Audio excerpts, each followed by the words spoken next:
Ah.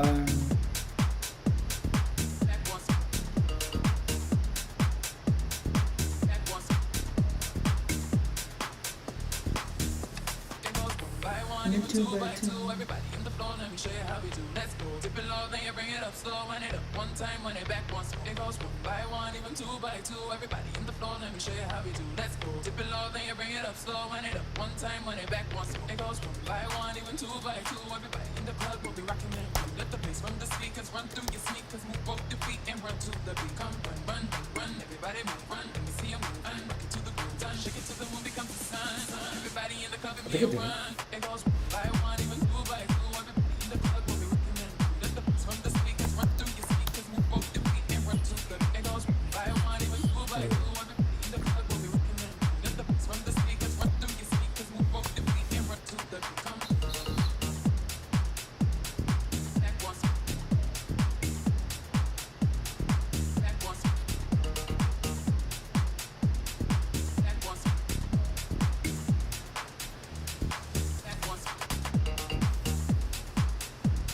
Back once. Back once. Back once. Back once. Back once. I'm the type of girl unless you didn't. I'm real as it comes if you don't know why. Seen you try to switch it up, girl, you made that go. I'm the Wonder Woman, let me go get my role. I'm a supermodel. Hurry. See money. Embassy International, that make I see myself on my love, my head,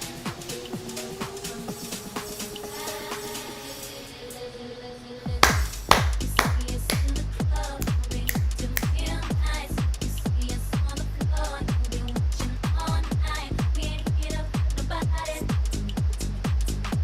Wanna see you body. Oh, what is this?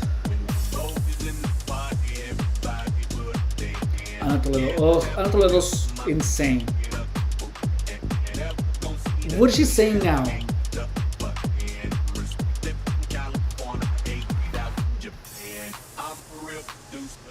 Let's see what is that crazy woman up to now. Chosen Heroes would love to let you know about Targeted Action 2025. This year is going to be bigger. This time, we're having different TIs from all over the world traveling to Washington, D.C. TIevents.org is also arranging ride shares for TIs who would like to travel in groups. Targeted Action will be from September 5th through the 9th. This is your chance for your voice to finally be heard. Don't stay silent. We would like to take a moment and pray for Dr. Len Bear, along with other TIs who are going through intense torturing. As a chosen hero, our best weapon is prayer. Thank you.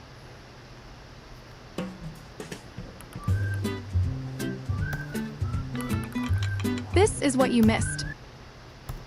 Is that a commercial? On an all-new Crumbling. This is no time to back off. This is the time to roll up your sleeves stiff. You need to make your appointment with your congressperson. We have a plethora of fraud and abuse, which is in the mouth of every majority. The thing is that there's really not much you can do about gang stalking. Like, there really isn't. There really, really isn't. As much as it pains me to say that, there really is not much anyone can do about it. Because, like, everyone is just doing little tiny things to mess a single individual up. Right now, there is no more waste, fraud, and abuse than the torture of American civilians in U.S. ground. We're not forgetting the people abroad, but we need to first expose it here.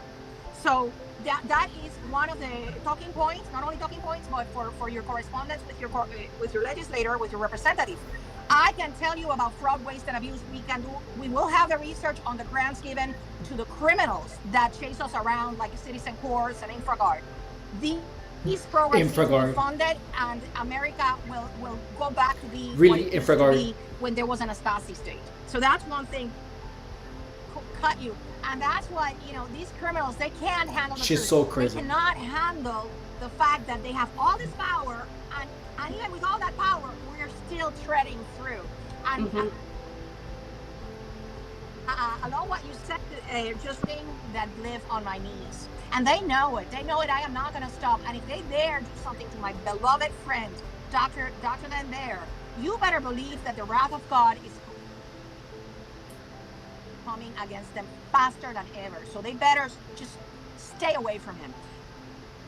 I want Melissa. I want to mention something that I was talking on the phone about it right now before I got your call, and it is that I have gotten reports that there is a targeted justice app, and which is fake. It's the criminals must have made it. Okay, so There's and that people are registering for targeted action in there. This is the level of criminality because they are so threatened by us showing up in DC that they're making a fake app, and I'm going to check about this. So please, if you have reports about this, send me screenshots to tjustice2 at proton.me because I need to report it with the app stores. And, under the Lanham Act, this is illegal. So we need to demand, and the same, there's only one official targeted justice page, which I manage. And there's a lot of fake pages, and there's even one that is called Targeted Justice Support that scams people of money. Please don't fall for it. Targeted Justice only asks for donations. We never promise to end your targeting. And because I'm the only attorney that showed up to fight these monsters. So please be very wary of those fake impersonators of Targeted Justice. It's not us. And you can only write to us at tjustice2 at proton.me and also in the Targeted Justice page. And in the Facebook page that I manage, that we have like 1,500 members. That's it. My goodness, so now somebody's come out with an app, having people register, having them get the money, because we know what's going to happen tomorrow. There's going to be the onslaught of all these messages about how targeted justice is asking, taking people's money again, when it's these criminals that are coming in and I wonder if people actually imitating donate. targeted justice, and it's not even connected. So if it's not on Targeted Justice website or the X platform, you have to make sure that don't look at anything other than those channels that are authentic. And it's hard because it is so deceiving and it's deceptive. And that's what these people, these lowlifes that have nothing better to do with their time than to take other people's money, that are wanting to have help and relief within our community. And this is why we get such a bad rap. But Targeted Justice gets a bad rap, and TI is in jail. Let's see. What is this? Let's see. What is this saying?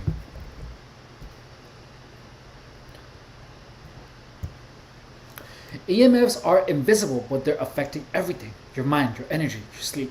The stunning Shungai pyramid isn't protection. It's protection in style. Crystal, copper, secret geometry. So, okay, so now they're trying to sell you something.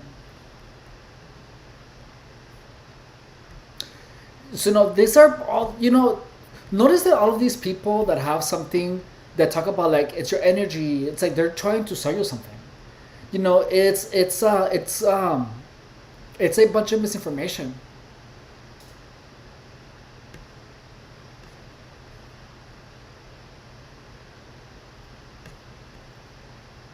Oh.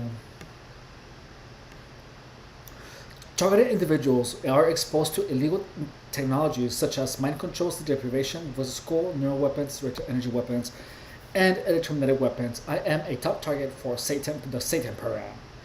Enter my mind to collect past and real-time data. TIs suffer.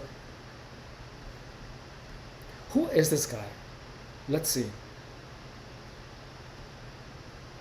Like, one thing that you guys have to understand is that a lot of these people, these people can either be targets of victims of gang stalking. They can either have some type of some type of problem with their mind, or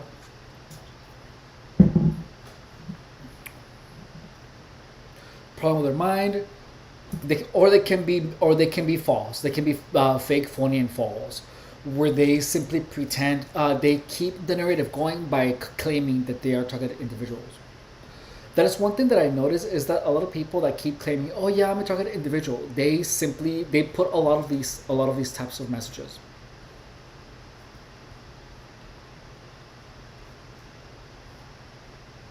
But I mean, this person is actually putting their face on it.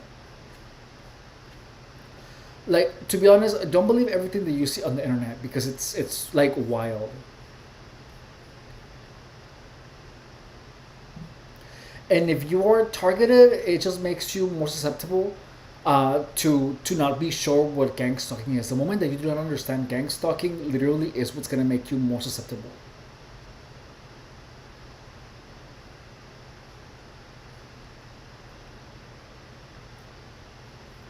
There is so much misinformation out there. It's awful.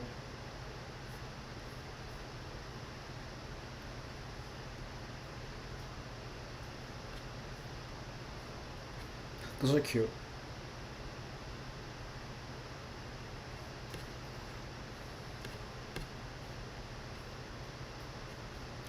Da, da, da, da, da, na, na, na.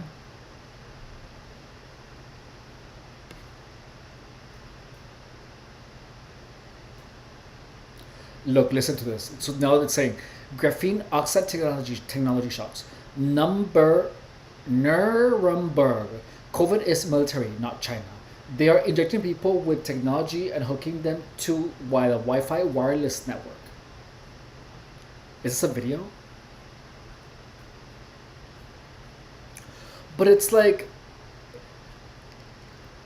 there's like it feels like there's an actual campaign to make people be paranoid all the time. It's really really crazy.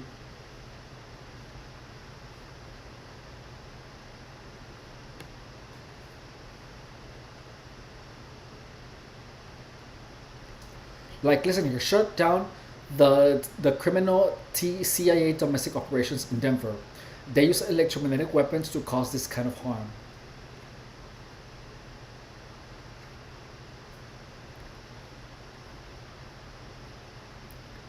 One thing that I don't understand is that why are you gonna post this information like immediately next to like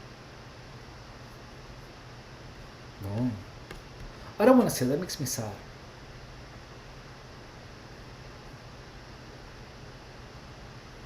You're breathing chemtrail like particulates which are being moved around your network of implants and nanomachinery. Guys, now we have nanomachinery. That in turn is being irradiated with dews, sending stray voltages along artificial nanomachinery nervous systems. If your symptoms are really bad, it's because one, breathing lots of aerosols, most likely too heavy load of nanomachinery on the inside of the body. Nanomachinery. Acidic conditions, chronic illness, too heavy load of bioplague on the outside. Nanobots are real. Who is this guy? My Rumble channel, survivor of deep state human trafficking, nanomachinery experiment, content creator, and follower of God. A lot of these people have really like lost it. 7 years of using this thing,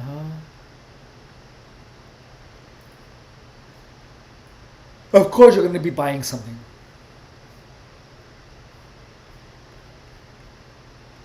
Guys, if you're targeted, just know that there's no what you don't have any type of nano implants inside of you. Like for real.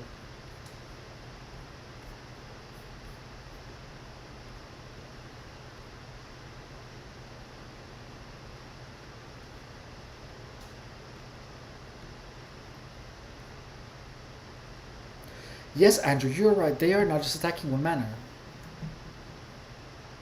Nano wires. What is that even?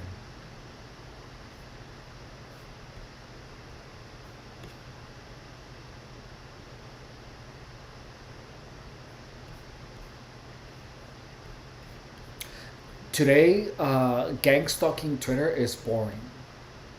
There's nothing.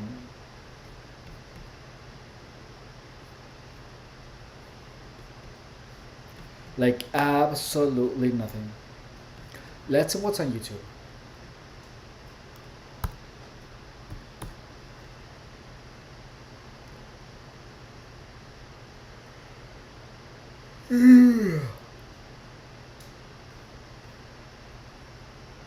Let's see.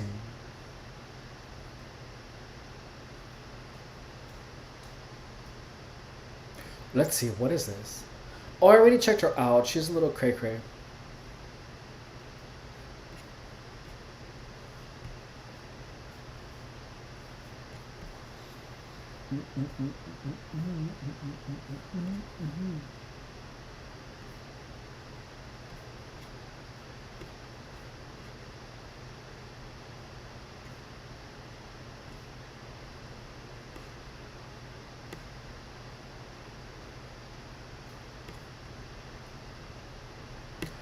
Let's see.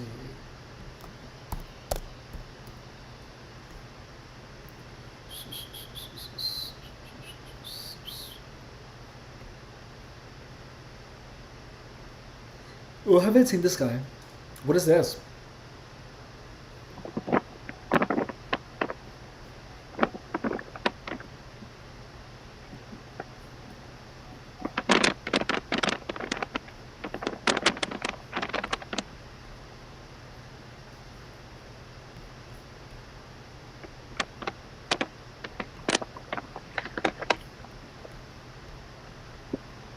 So he's driving.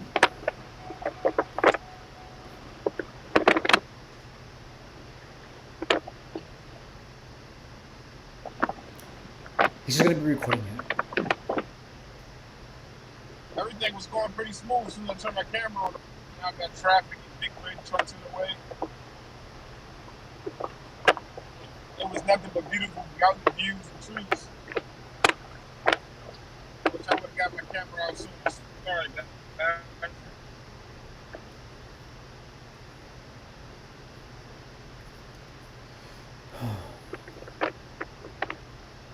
Been on the road. It's 11:30 p.m. last night. It was so beautiful. Still not bad. So this guy literally, Right. this guy literally just said that as soon as he pulled out the camera, that the scenery changed. Like, dude, are you okay? Are you literally blaming the world around you on you pulling out the camera? So I can have that claustrophobic boxed in feeling. All right. And here go another one just to make sure, reinforcing. They're gonna make sure to stay right with me so I feel like I'm boxed in between the truck and the wall. And third is another one coming behind me. All trucks are gonna be on the right side. Now I'm in traffic, so I don't need to, you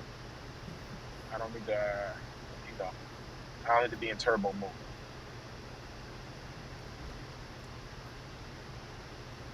It's highway, I'm not gonna do that. I'm not used to Mande. this route. I'm riding Sí. north. I'm going back to my Estoy hometown. mandando esto. Es para el Home Depot. Hay un especial de My mother tierra got que in te lo traen a contact tu with me. casa, Said una they were paleta having por some $10. issues back home with my sister, her husband, Tienes que pagar los you 11.95. know, some family issues. So I had to drop everything, just go ahead and ¿Me drive puedo meter la home. tarjeta? Tengo crédito ahí. Spend a few days back in Ese my no es del Home hometown, Depot. guys, and ¿De qué es? I'm going to show you the gang stalking, how it Sí. travels with me. You know what I mean? I'll let you know. If you guys know where I'm from, you know my hometown, you'll know where I'm born, but I'll wait till I get there to show you. But one thing I Aquí will está tell mi you nombre. guys Pues on es my mi dirección ahí, travels ¿sabes? up this highway, it's just been the exact same gang stalking that's always been everywhere I go, no matter what. Like I say, this is my first time really taking a trip in almost 3 years. Wow, ¿Estás that's 28? crazy. ¿Eh? ¿Estás Almost 28 o 3 estás years. 21? This is my first time Tu taking a teléfono. trip, and 31. I've just been grinding and working, you know, been busy. A ver. So 760 yeah, 766 this is 21. they've gang stalked the whole way up. As I'm riding up the highway, they got so many vehicles, almost every vehicle. What they do is, like I always tell you guys, they're behind me. They'll speed up. I'll see them in the rearview mirror. They'll speed up, so they can synchronize. Like I always use 27 to keep it simple for you guys. So they'll speed up when 27 is on the clock. Just to whiz by me. It's stupid as shit, right? That's what they do on the highway. Now the big rig trucks do more. They try to cause accidents. They use the trucks and use big rig trucks to speed by me, and they got to be in their lane right next to me. You know what I mean? A lot of times they're carrying like ¿Mande? large loads. Ah. They're carrying or the car racks that just bounce all around. I mean, Mejor it's hemos crazy what comido. they do to us, Sí, man. sí, yo comí. And it's so Ya comiste. clandestine, it's so secret. Me comí el pollo. You Yo know, me acabé el and pollo if que estaba something was ahí. to happen, it would look like ¿Había pollo? it's a random Ah, ok. accident that happened on the highway. You know, but Con una these papa. big rig trucks have been almost in a way like deputized. You know what I've been. They definitely been activated to try to hurt TIs on the highway. So you have to be careful out there. Get your dash cams. You know what I'm saying? Catch these idiots. Imagine the lawsuit. You know what I mean? They carry big Ponme insurance que le dé policies, dinero. these trucks, and when you get into an issue with them, those No me insurance gusta que andes poniendo policies cosas nomás así. can be ¿Lo great. estoy revisando? Matter of fact, when I was in Tampa a couple of years ago, last time I traveled, I was in Tampa. That's the last trip I took, 2022, and a guy hit me. When the gang stalker hit me, hit my car. He ran the red light and hit me. They were mad. I was having a decent time down in Tampa. Pues está por They $11 started una attacking me paleta de so bad. tierra. Again, I always Ni lo talk que about cuesta it un in a video costal. of it. It's on my channel. It's called Que me traigan la pinche paleta it should be completa. called Gang Stalking Hell in Florida. I don't remember. I might have changed the title, but the thumbnail has a woman in front of like a bunch of Florida oranges on a tree. ¿Es el She has fondito, a verdad? scowl on her face, No. looking ¿Cuál es? angry. Kind of Some looks like smart Mike's deals. who I believe is still in Florida. But anyway, what I was saying was, Es que no sé yeah, dónde van a so venir I'm ni traveling nada. the road, Ah, yo no quiero poner mi información de tarjeta de and crédito. they're just doing the same. Ah, pues desde que me chingué yo. Gang Huh? stalking. Let me give you an example. We got 33 on the clock right now. Okay, really it's 34. That's 27. So watch me speed past me. See how he drove up and sped past me. You didn't see any other cars. Aquí dice que es del fondito. Coming behind speed up. It's 27. Okay, 11. All right, 2. Pero es lo que dice ahí, pero yo no sé de dónde te lo van a I'm speeding mandar. past my, even though they're not really speeding like they usually would be, they're just Es driving lo que back decía to que their normal metemos la part tarjeta of de the crédito. recording. La del But they do fondito. that every time Hay que 27 meterla. is on the Acabo de clock. I decir del keep fondito telling porque you tienen guys. que cobrar los $11. Es que no es de You know, Home Depot. as I sit here and continue to El sitio record, web donde se pueden you dar la won't see información any no es de other Home cars Depot. like just happening to pass me like that unless I show you that 27 is on the clock. There's a few other numbers they use, but I don't know if you guys. You know what I mean? Here we Ah, go. ¿cómo sé que quieres que yo ponga mi And información it's de la not tarjeta y just no regular. quieres I've poner been la tuya? driving. I've No been sé, on the no road. se me carga. Ah, ¿y con qué se me hizo? On the highway No, pero es que tú conoces más de eso. 2021. I know what it's like. You know, I know what normal traffic feels like. Okay, pads on. No. I watch these people in the rearview mirror speed up. Again, they just have to do something to you. With me, they got to do something at all times. Like for instance, I was in one of my charging locations last night in the parking ¿Qué pasó? garage. And they had to make sure that when 27 was on the Ay, clock, no, somebody que drove, hit something, and made the whole parking garage shake, so I would feel the vibration. I had all my windows covered up. I couldn't see anything. I couldn't see anybody. I even had music on, so I probably didn't hear any noise campaigns at all, right? So they got to find some kind of way to affect me. So they had somebody drive. You know how, if you ever been in that parking garage, you know how it is. You know, somebody Sorry. drives over a ramp or something, it'll shake the whole thing. Yeah, so, you know, so I couldn't see them. I couldn't hear them. So they made sure that I could feel them. That's how it works for me, guys. You got to make sure that something is happening. I have some kind of effect. I missed most of it.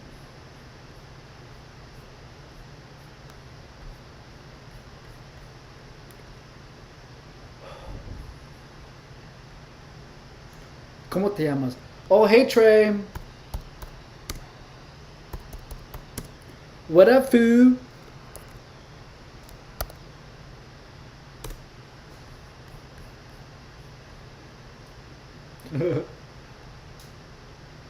For the program to have the proper harassment, kind of clandestine, covert harassment effect, where it affects my psyche, where other people can't see it.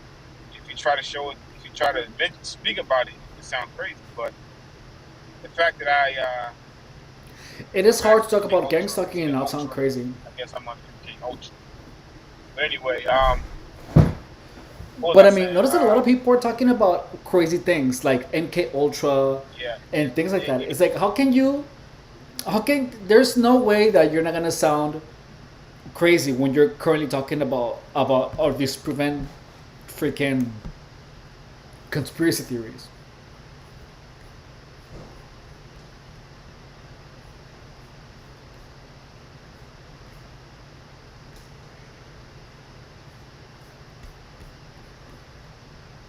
they got to do something that has to be extremely consistent and repetitive, no matter how small it is. As long as I notice it, and long as it's not on the time schedule, it's supposed to create again psychological operations.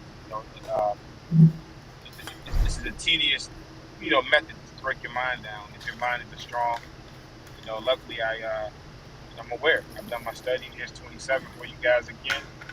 27 right there in the truck next to me. I hope you guys saw that. Look at that nice mountain covered in trees. Yeah, I'm not used to all that. I never take this route, so I'm really glad I took this route. I'm enjoying it. I tell you what, if I would have took my expected route that I always take my whole life, just go right up the highway that I usually would take, it would have had so many gang stalking activities waiting for me. But I'm pretty sure they've been able to catch up now. Like I said, I've been on the road since 11:30 p.m. last night. So, and I had to stop. And the reason why it's still taking so long is I had to stop. I already had to stop twice to charge my vehicle up. But like I said, I don't recommend long road trips in these EVs. I'm gonna end up having to stop again before I even get to my destination. Maybe a third time.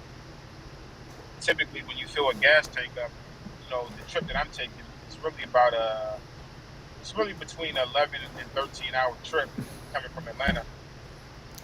And Big drive. when I would do it with a gas. It's beautiful out there. Well, I probably would do the gas line, fill up the tank maybe twice at the most. But it's looking like with this, I'm anticipating 4 times. I'm already at 2. And, I'm still about. Let me see how far away I am. Give me 1 second, guys. Oh, this is this month.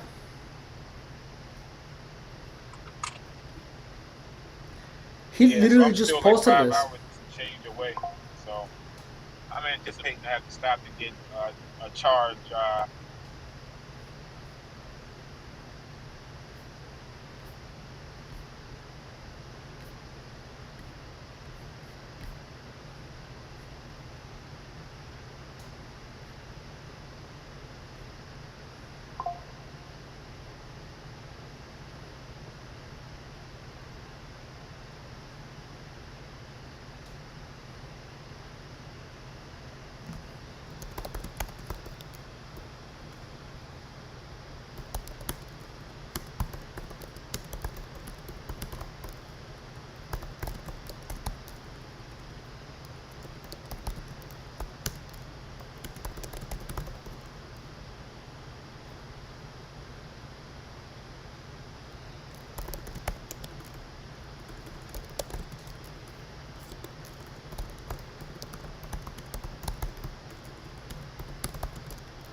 Hey Bree, how are you? How are you doing? Good. At least 2 more times. But what I will tell you guys, anyone who thinks about it, you can find chargers though. It's not like it's hard to get to them. They are up and down the highway.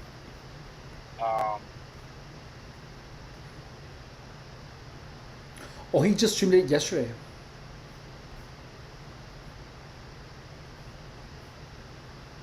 Police gang stalking operations and tactics introduction reboot. Have we, I don't think we have seen this, have we?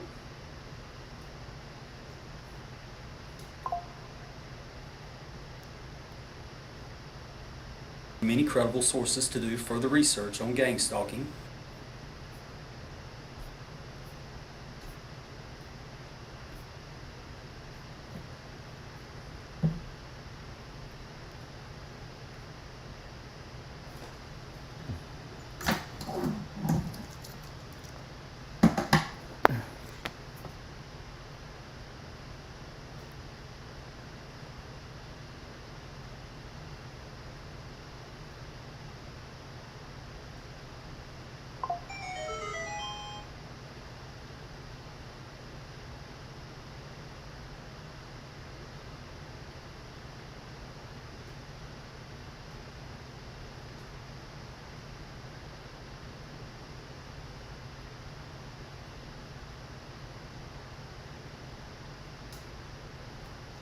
Okay, I'll be right back. I have to make a phone call real quick.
Let's see. What do we have here?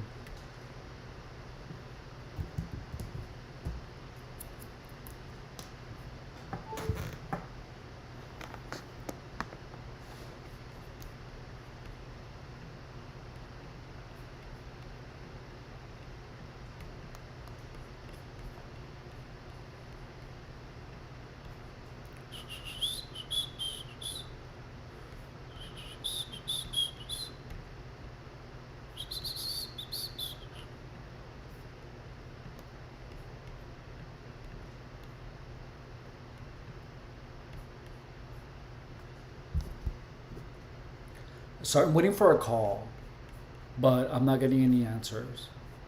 And let's see.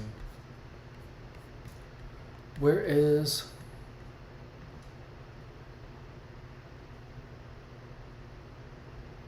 Here we go.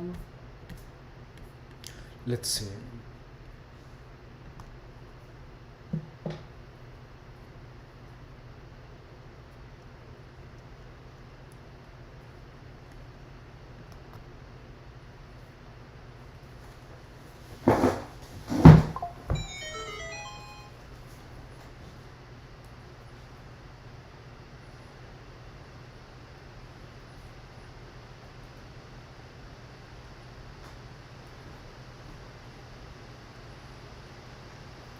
Oh. Hang on.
Okay, here we go, guys. So let's checking. What is this all about?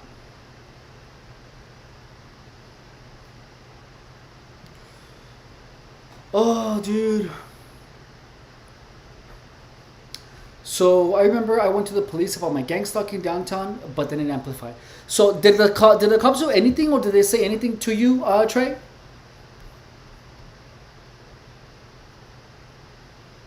So let's see.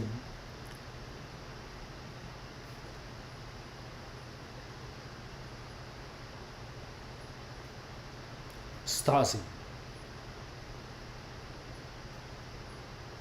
Okay.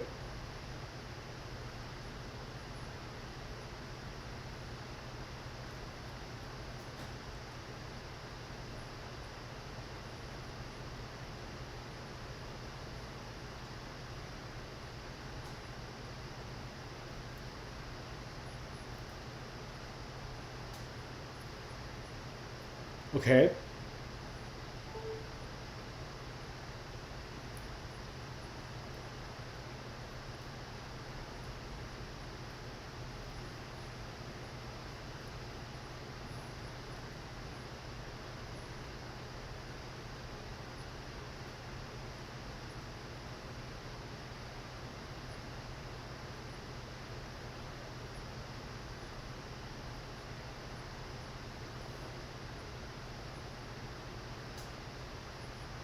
Huh.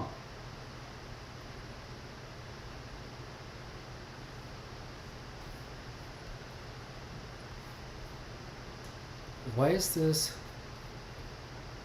Let me.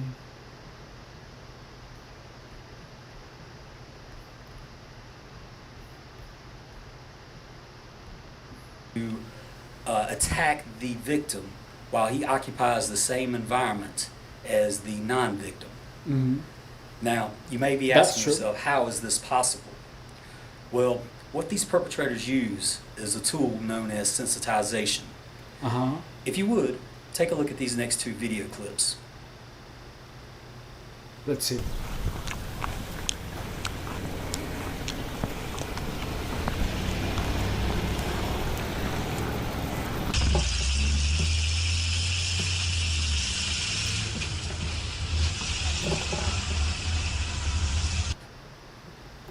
Okay, so nothing unusual there, right? No. Just a car with a bike and a horse trailer, Uh-huh. right?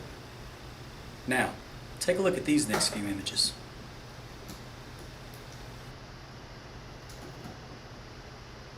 Come with a bike.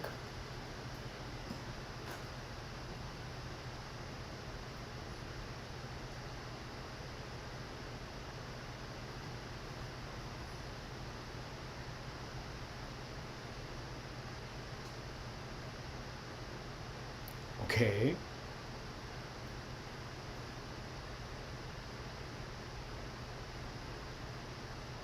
More cars with bikes. Huh. This is actually pretty good.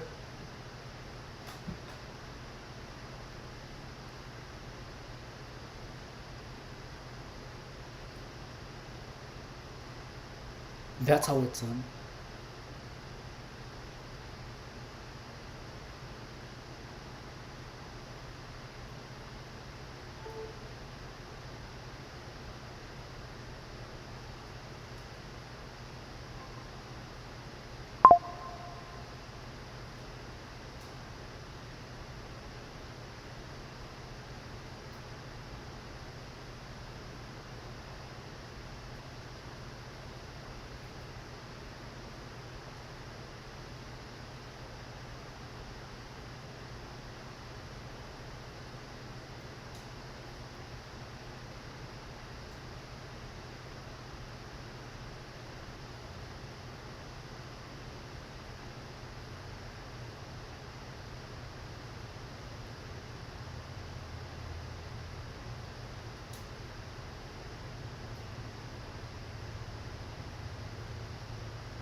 What?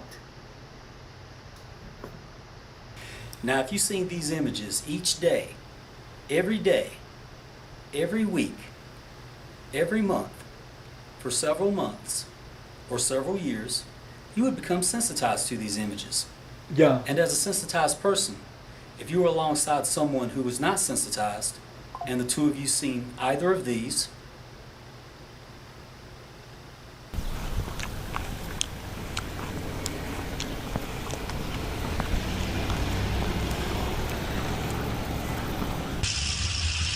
They're explaining it so good. This is like actually what exactly what happened. you would have two different reactions. The one who is sensitized would be on high alert, while the one who is not sensitized would not have any reaction at all. Yeah. Pretty slick, huh? Yep. Very methodical. This is exactly right. Now, obviously, I have been sensitized to cars with bicycles and horse trailers. Currently, I am also sensitized to out-of-state tags, primarily the state of Florida, with a new emphasis on the state of Ohio, local agencies, and of course, the color red. Now, let's talk about how this program is managed and how one becomes a victim. He's so on the money. First, let's look at the FBI and what they consider to be a potential domestic terrorist. Here I have a list of 72 behaviors and characteristics the FBI searches for when determining if one is a homeland threat. Included on this list are those that are anti-abortion, those that are anti-nuclear, and simply those that want to make the world a better place. Now, upon closer study and looking at this list, one can conclude that any one or more than one of these behaviors can pertain to anyone in the United States. In other words, this list has been cleverly designed to include anyone and everyone. Anyone could be labeled a homeland threat. Now, fusion centers is where information is compared and processed that is harvested from emails, from phone conversations, from medical records, and from purchase histories. The CIA, DHS, and FBI compare, dissect, and fuse this information at these fusion centers. The real problem, however, lies in the ease of manipulation. This is where the problem originates, and the abuse of the agenda for the search for homeland threats is exploited. This article I have here from the Examiner dates back to September 2011. It's one of the better articles I've read describing this injustice. I'd like to share a few key points with you. Number one, FBI documents obtained by human rights groups show 8,000 American targeted individuals are being secretly persecuted because their names are on a strictly confidential government watch list. Now, this article dates back to 2011. I think 100,000 is probably a more realistic number. Number two, this document includes a notice issued December 21st, 2010 to field officers from counterterrorism that states in capital letters, do not advise the subject that they may be on a terrorist watch list. It's like there is no way that there is a terrorist watch list. There is absolutely no way there's a terrorist watch list.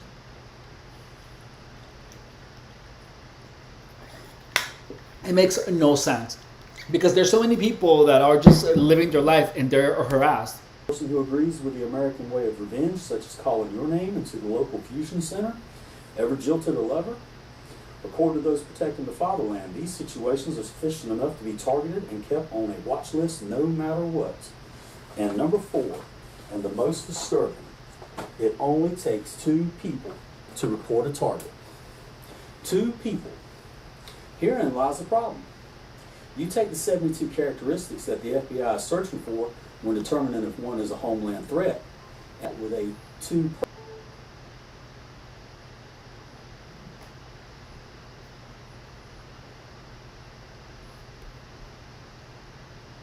Hell, my computer's being weird.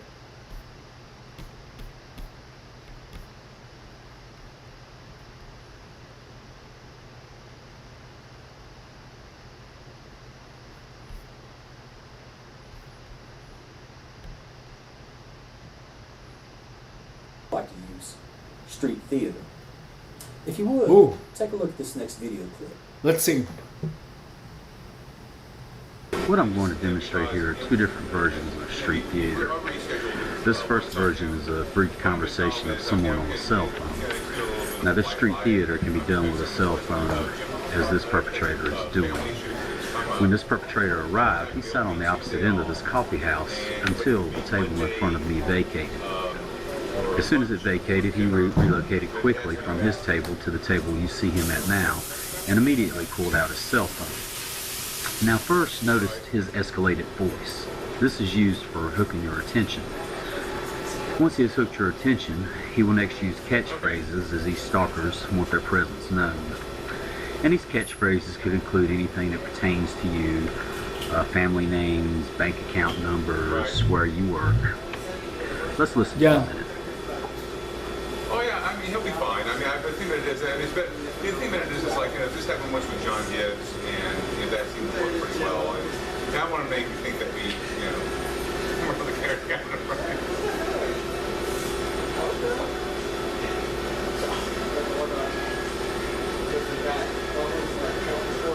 Right.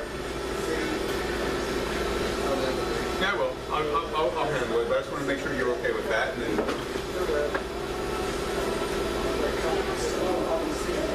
That's fine.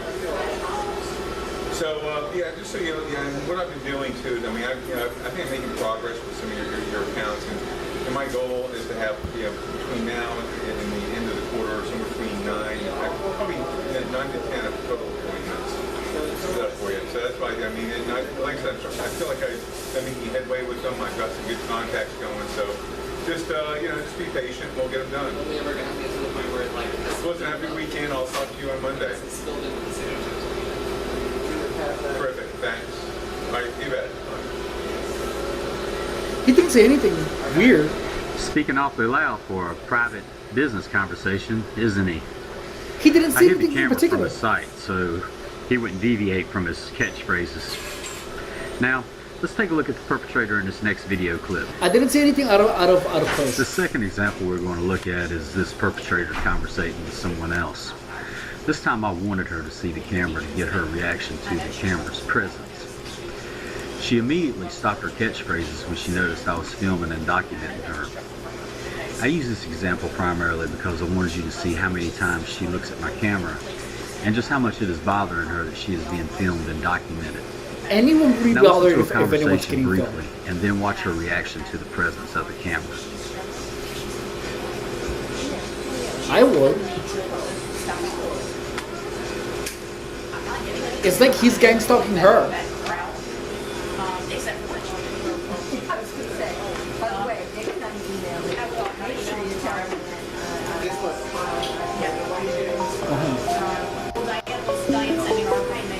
Hello? Now let's reveal to her that she's being filmed and check out her reaction to the presence of the camera.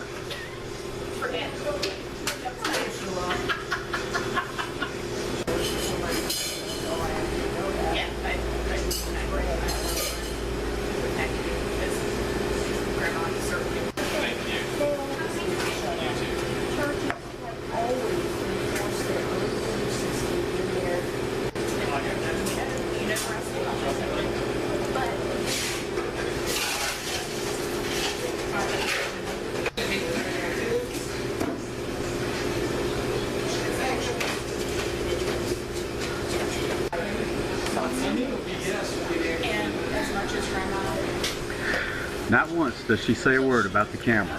Although she is locked in on it, she just keeps checking to see if it's there in hopes I might remove it so she can start her street theatrics again. This is typical of the perpetrator's reaction when video is used to record their theatrics. When they realize that they are now on my file to resource whenever I need it, they will talk about anything but catchphrases. What I've done here is reverse their attempted implantation of uncomfortableness and used it against them. Now the negativity they intended to poison me with is being used against themselves. They are afraid of exposure, period. The street theater is a huge part of the driving methodology of this modernized COINTELPRO. While occupying the same environment, this program has been engineered with years of research and fine-tuned to affect and impact the victim, while leaving the non-targeted individual unaffected, despite the fact victim and non-victim are sharing the same environment.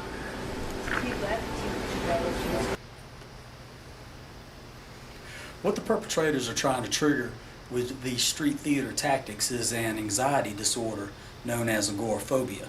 What's agoraphobia? Agoraphobia is an anxiety disorder that is characterized by anxiety when the sufferer perceives his environment to be dangerous, uncomfortable, or unsafe.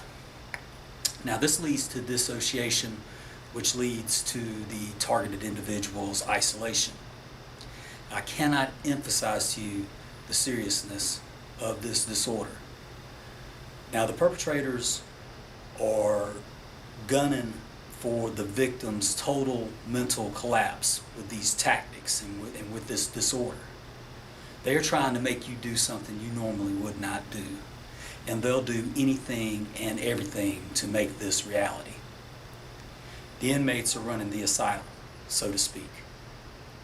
Now, while the methodology of this program is very clever, this system does have two significant flaws, and they are major. One is exposure by video camera, And the second is the mental incapacity of the street level perpetrator. Let's face it, people, these guys are no mental giants. They have succumbed to mind control. They have already sold themselves out, so to speak. They are brainwashed robots that do whatever they are told, whatever they are ordered. They don't question, they don't complain, they just obey.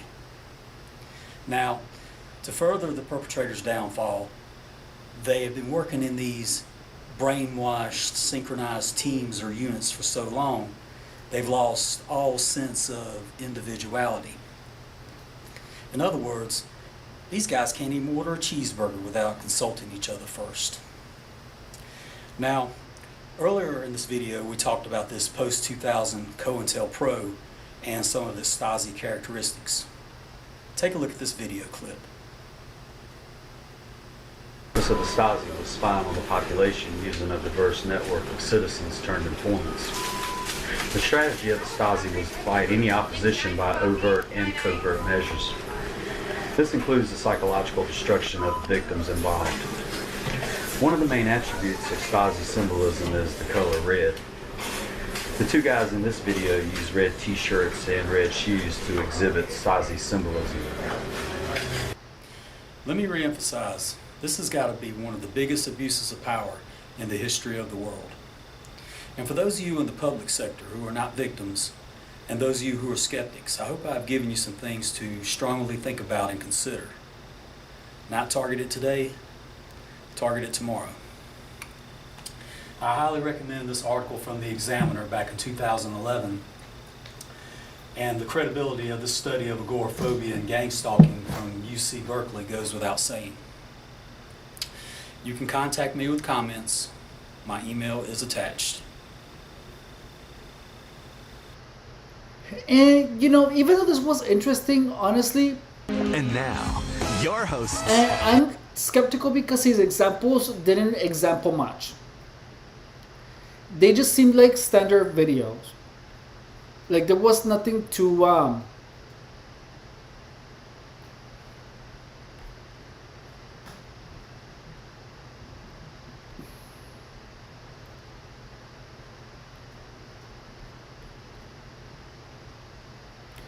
there was nothing that convinced me much, to be honest. But he was true on the sensitizing. Like his part of the sensitizing that he mentioned was completely like on point.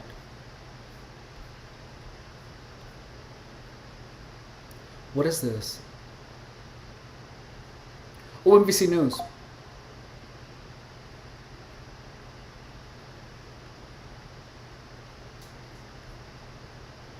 Could get inside your...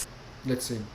Snowden says he was astonished back then at the access he had at his fingertips, most notably including a computer program that, as he put it, could get inside your thought process.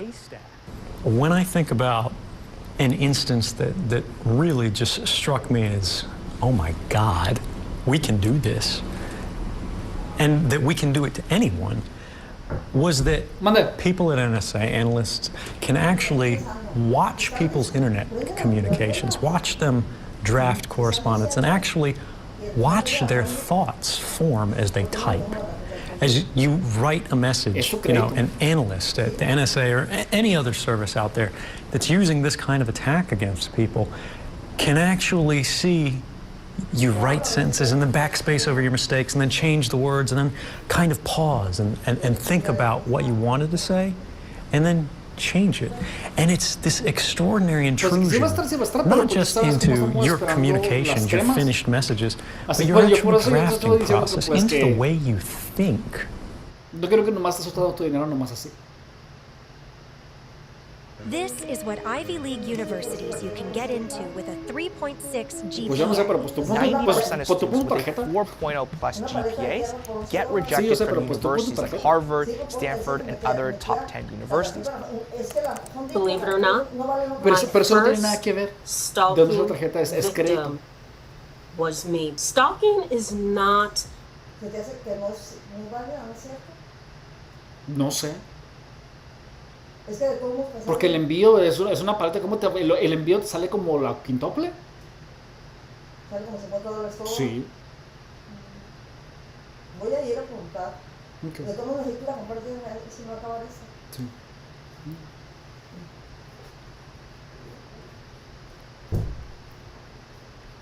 Okay, so let's see. So What we think it is. I'm sorry about that, guys. Snowden says he was astonished back then at the access he had at his fingertips, most notably including a computer program that, as he put it, could get inside your thought process. That is so much BS. No freaking way. When I think about an instance that really just struck me as, oh my God, we can do this, and that we can do it to anyone, was that people at NSA, analysts, can actually watch people's internet communications, watch them draft correspondence, and actually watch their thoughts form as they type.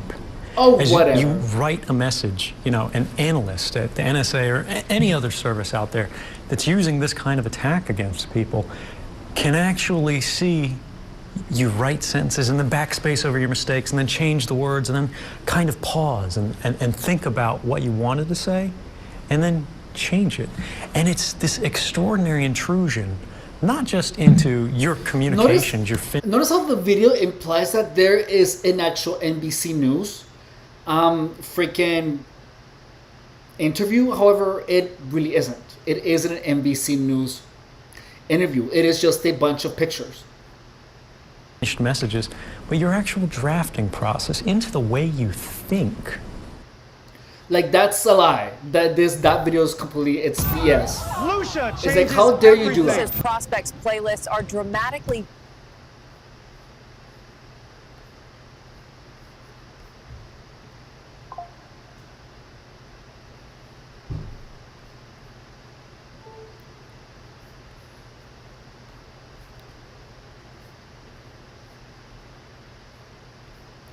Ooh, electronic harassment. What is this?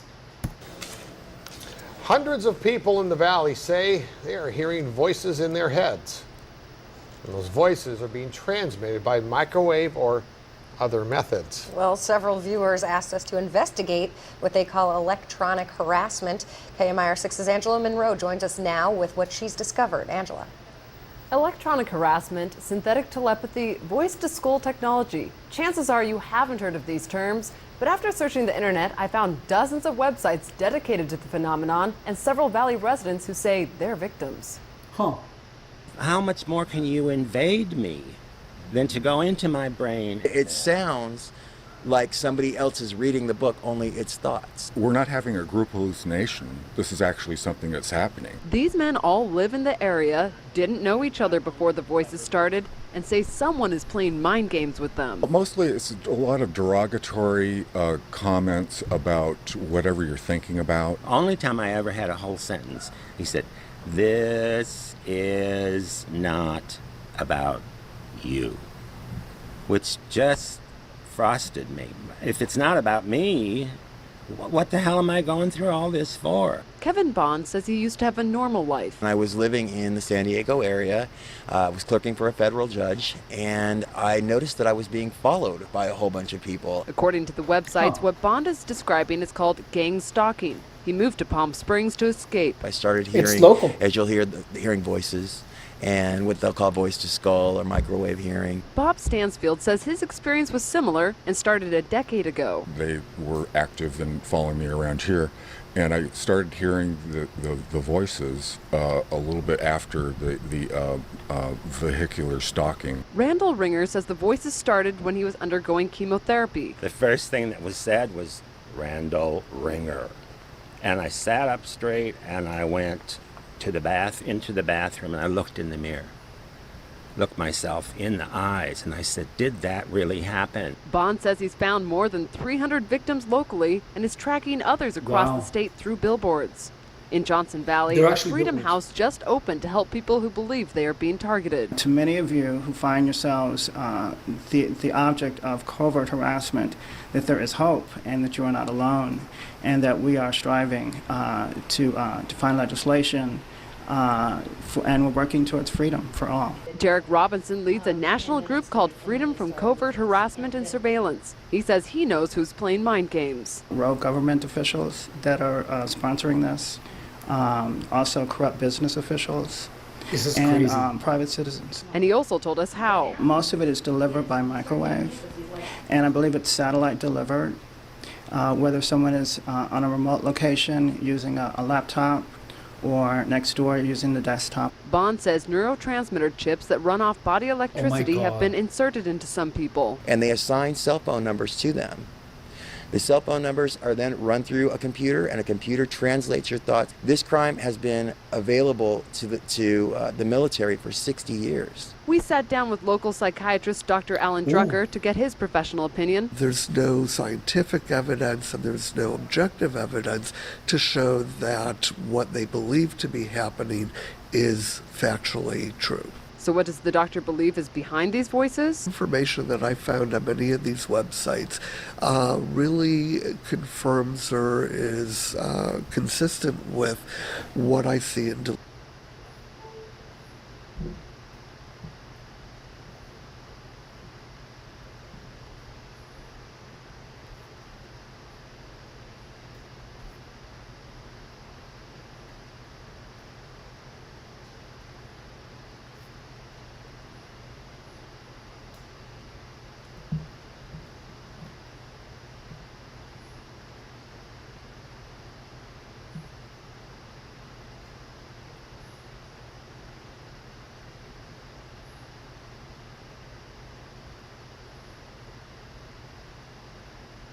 Wow.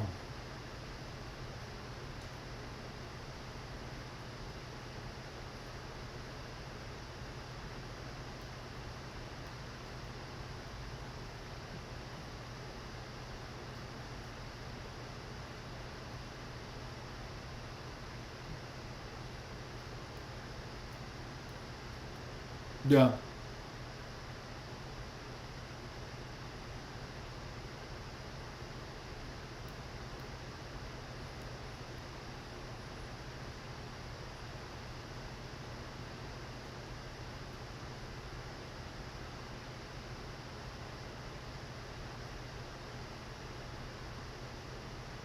They're reading my brainwaves and weaponizing it.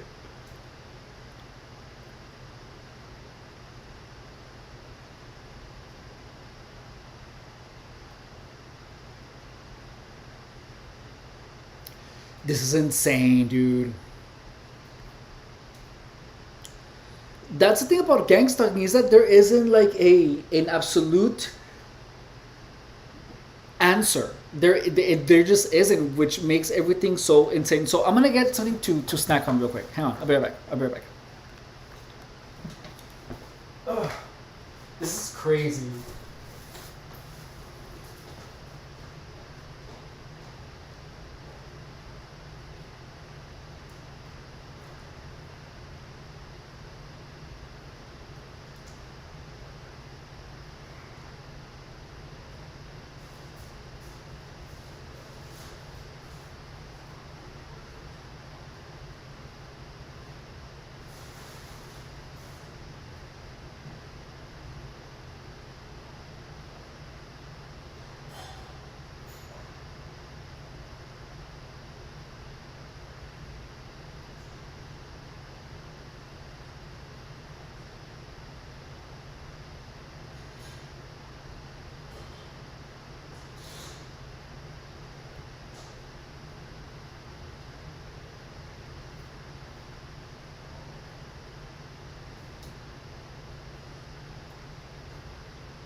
What's my snack number one? for today.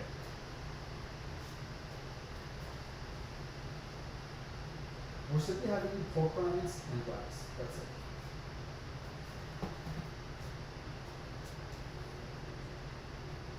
Don't forget to check out the latest I work on here. And this is a little reminder to not become a big fat fatty fat fat woman with these popular just humongous and just into a big fat baby. Okay, bye.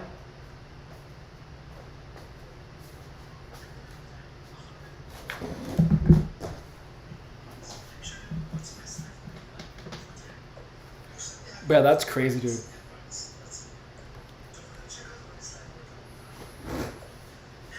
Not that. I don't want to see that.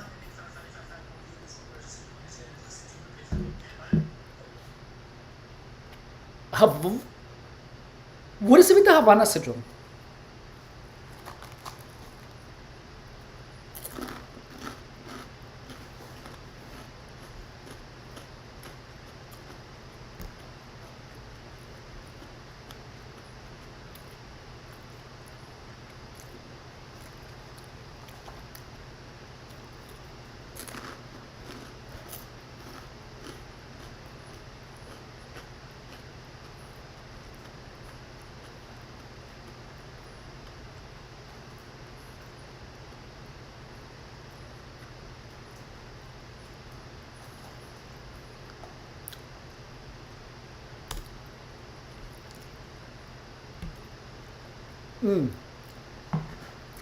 That's how it felt the first time where I was when I turned to the other side and I'm believing the direct energy weapons were real. I felt like a sharp pain right here out of the blue for no apparent reason. And after that I was like, okay, yeah, the direct energy weapons are real.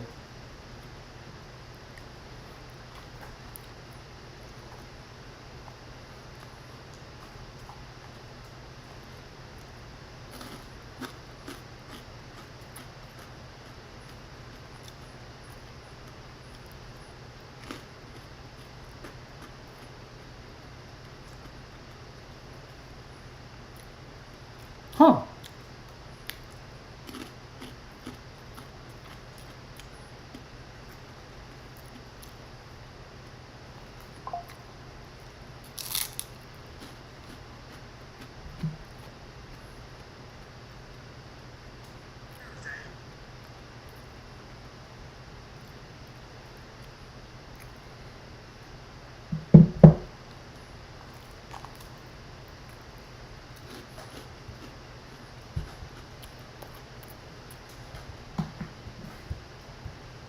Oh.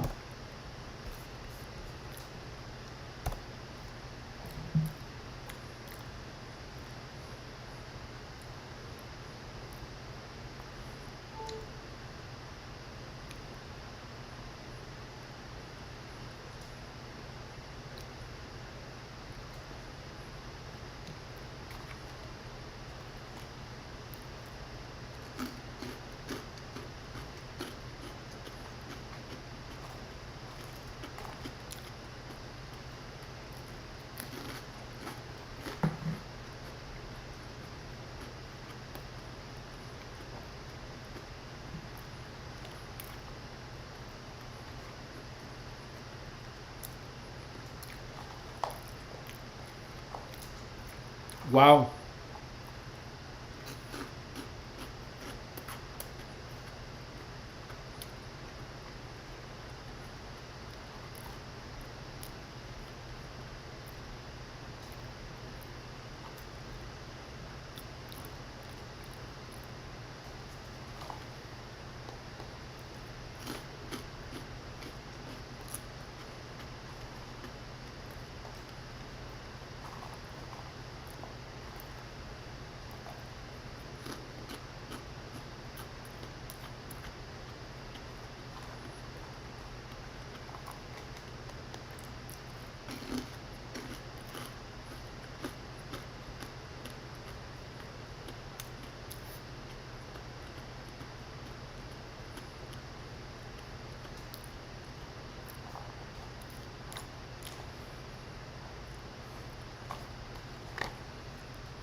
Excuse me.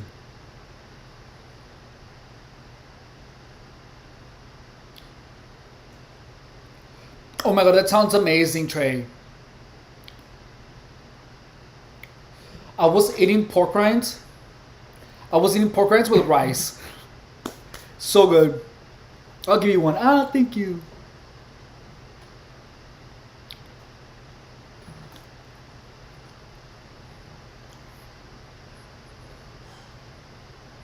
What?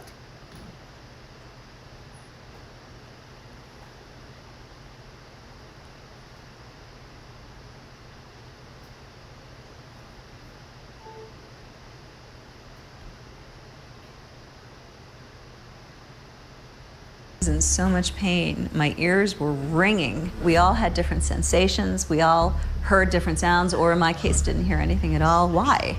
Why are they so different? One theory that we bounce around sometimes is maybe they're experimenting with dosing, right? So they hit some of our people with a really strong blast. In our case, it felt like whatever they were doing, it was farther away, like a lower intensity thing. Are we guinea pigs? Are we test mice? A little bit felt like it. Early on, the government explored every possible theory for what this could be. Maybe it was some type of a surveillance operation. Maybe it was some type of attempt to harm them. Maybe it was something in the environment, a toxin or a pesticide that they had breathed in. I just won $60,000 from my car crash from this app from my phone. I don't know if you could see it, but it's called Case Connect Compensation Calculator. Oh. I keep thinking that this is a freaking and I'm tap. about to go cash it in. I think at the very beginning, it was very hush-hush.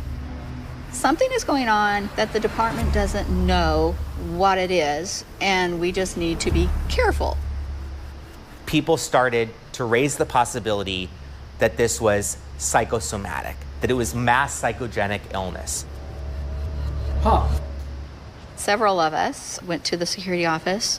We listened to the sound that they had recording, and I'm like, wow, that's the sound I heard.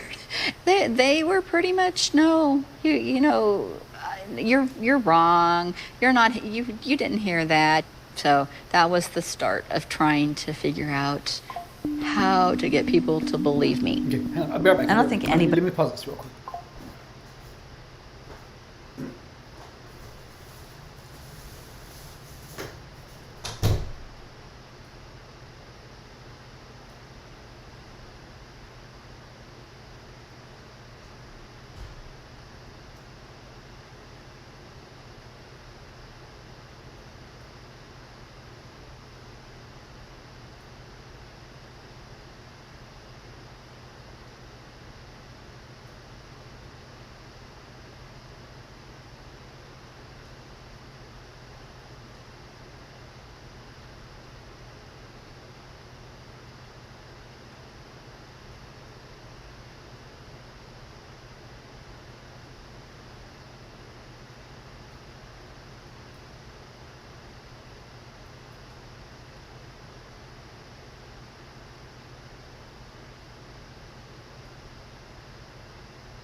That's so cool. You're getting poked up with a crucifix, Snake Queen Heaven style. Wait, what?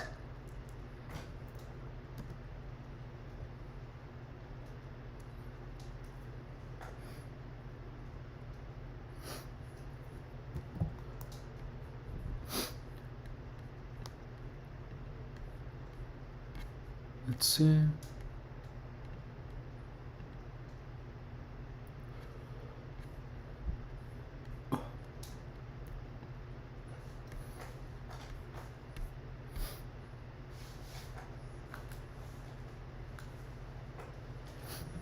For real.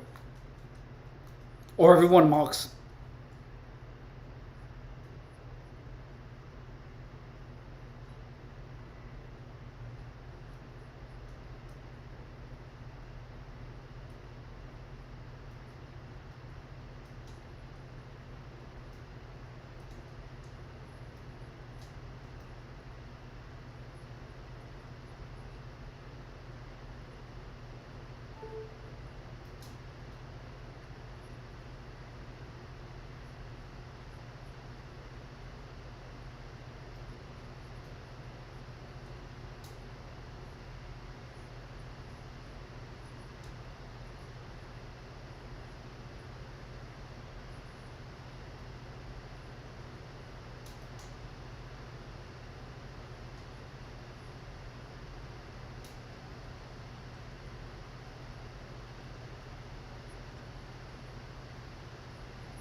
Huh.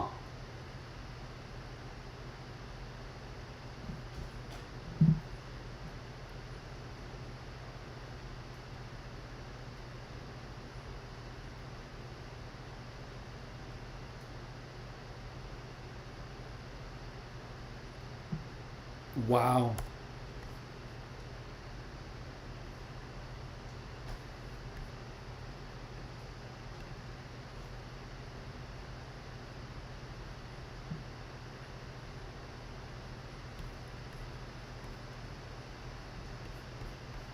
Why does this keep happening?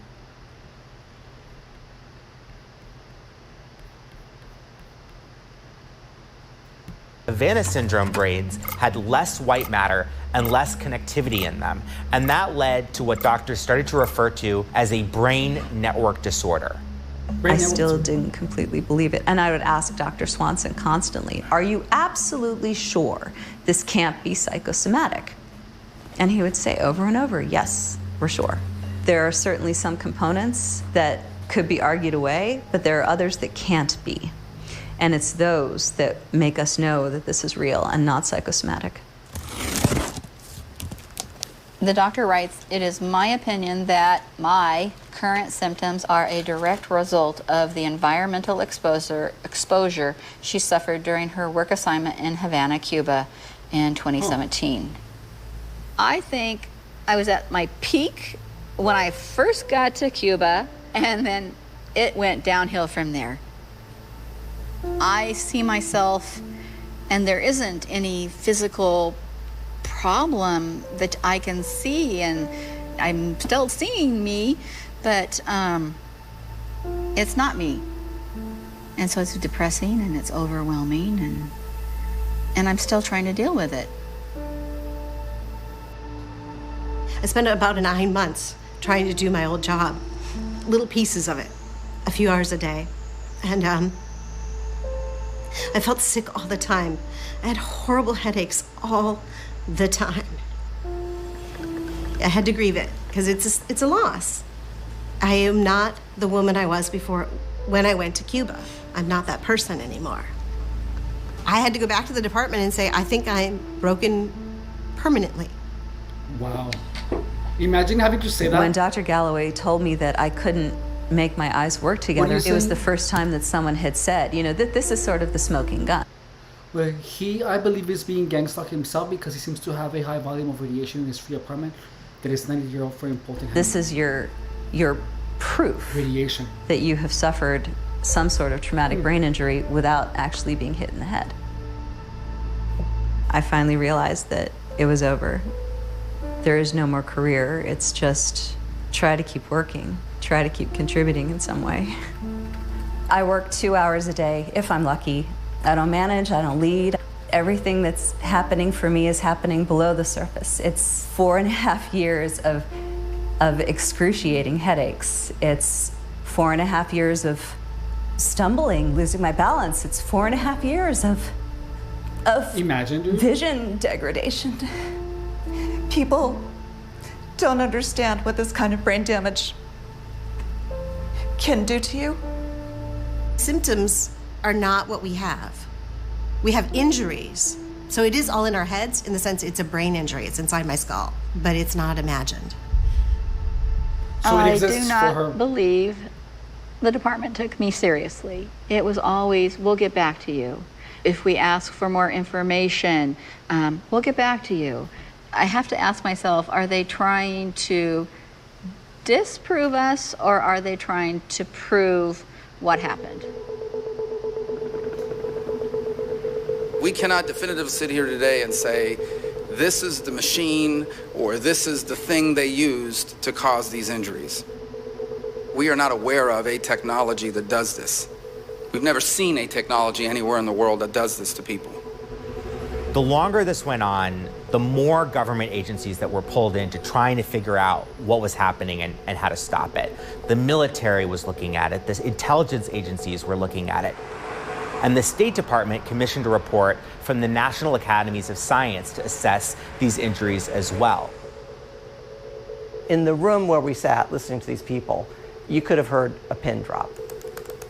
All of this to us was simply unlike anything that we had ever heard and clearly something that had to be real.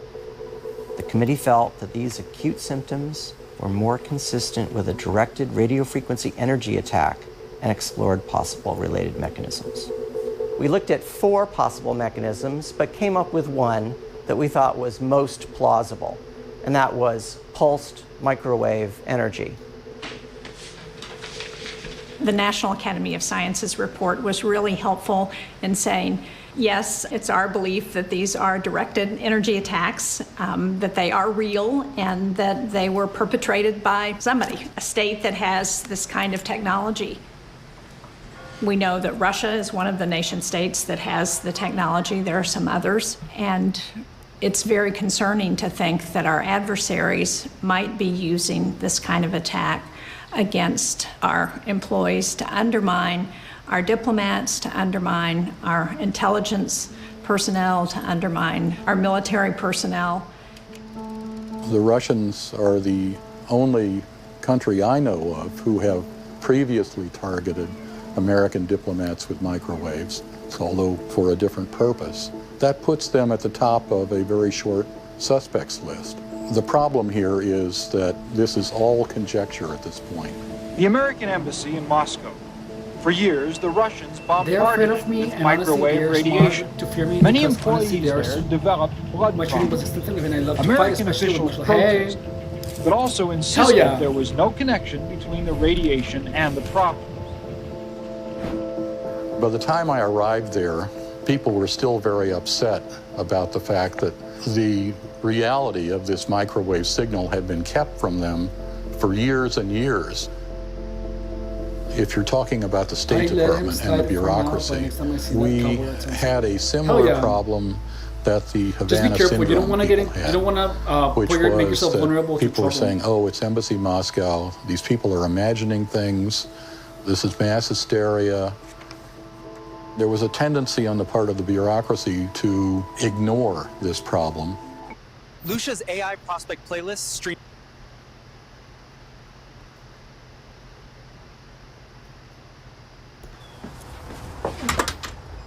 I have more than a dozen clients who are from multiple agencies, State Department, and the CIA. And they have been victimized by whatever this is, and I'm there to try and find out what happened to them and make sure their health is taken care of. I mean, I started in this case in 2013, 3 years before Havana took place. And Michael Beck, my first client, who then was an NSA, National Security Agency employee, had been impacted by what we believe to have been microwaves in 1996. They're probably in here. Where this alleged incident happened is classified. The circumstances to why he was there is classified. NSA wouldn't tell me what any of that information was. So how am I supposed to help file this workman's compensation claim when all of the information is classified? In October of 2014, NSA finally gives me a document. The National Security Agency confirms that there is intelligence information from 2012, 4 years before Havana, associating the hostile country to which Mr. Beck traveled in the late 1990s with a high-powered microwave system weapon that may have the ability to weaken, intimidate, or kill an enemy over time and without leaving evidence. The 2012 intelligence information indicated that this weapon is designed to bathe the target's living quarters in microwaves, causing numerous physical effects, including a damaged nervous system. And this is the document that the US government, the NSA, the CIA, and others need to respond to and say, what did you mean by this? And what are you doing about it? When I first saw this statement, I said, holy cow, the government is saying they have intelligence about a foreign country with a microwave weapon that could potentially kill people and leave not a trace. But That's scary. there are all kinds of intelligence. Some of it's solid, some of it's questionable, and without knowing more about this, it really raises more questions than answers. The impact of this beyond my clients is actually potentially really scary, because one can construe, if these are attacks on US government personnel, as an act of war. As many as 200 Americans working abroad have now traveled to India this month is the latest flight to Vietnam. This year, 24 new cases in Vietnam, another in Berlin. U.S. officials say potential victims on every continent but Antarctica. We are investigating and reviewing reports of incidents from all around the world. There has been more openness in the Biden administration to acknowledge what's going on, but it's still not transparent enough. President Biden signed a new law granting financial support to government officials who have been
Sorry about that. So what do we have here? They're afraid of me, and honestly, we're in a fight. Who likes to start the beef? Victims of the mysterious Havana syndrome. We will leave no stone unturned to get to the bottom of what and who is behind these incidents. I don't think anyone should doubt the sense of urgency that we have or our determination. In November, CIA Director Bill Burns went to Russia and met with their spy chief and warned them that if it's them, then they're going to face consequences. This is a huge deal. So the CIA is seized with this and has been since Bill Burns took over at the beginning of the Biden administration. Unfortunately, according to bipartisan critics, the State Department did not respond as aggressively as the CIA has and is now just catching up. Because I continue to be disappointed by the State Department's response, even though I've heard that you are committed to ensuring that people who have been affected get the medical care they need. But what I'm still hearing from victims is that that is not happening always. And so there's clearly a disconnect between what's happening at the top levels of the State Department and how people are being treated in some cases. Hi. All right, great, thank you. I got this update from a couple of people on WhatsApp and their experiences. It's depressing and it's aggravating, and part of it is like the department's had so much time and they're still treating people the same way. It's been a long journey of trying to find health care.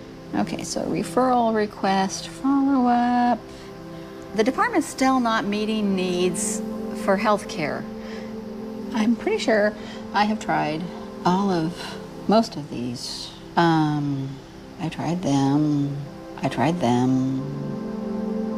I cannot get treated in this state because although I have workers' compensation, I was not injured in this state. So no one will treat me. I feel invisible. I feel I am trying all this stuff and I'm ignored.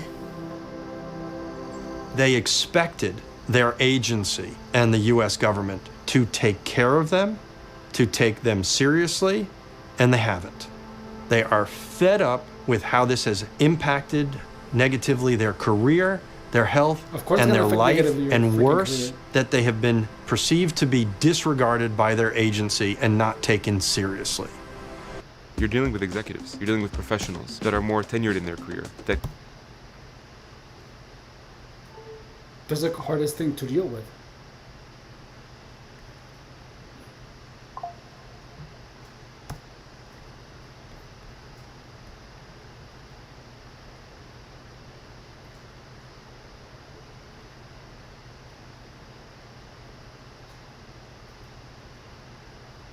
Five years later, we would still be covering this with no answers about who did this, why they did this, or how they did this.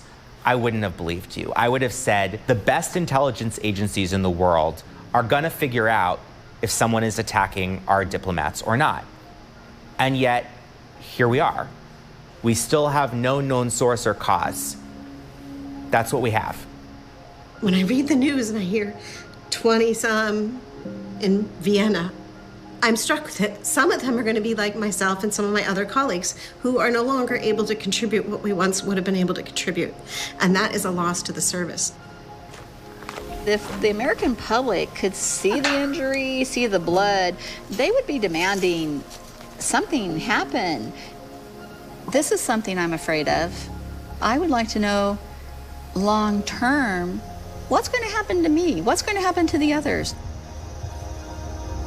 It seemed right to tell the whole story with my name, with my face, so that people understand it. Maybe for the first time, really, truly understand what happened to all of us and that it's very real.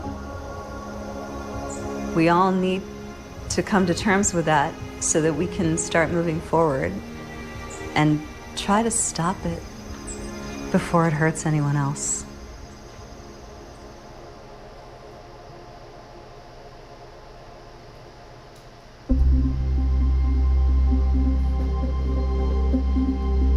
Asked by NBC News about about employees who say they were ignored.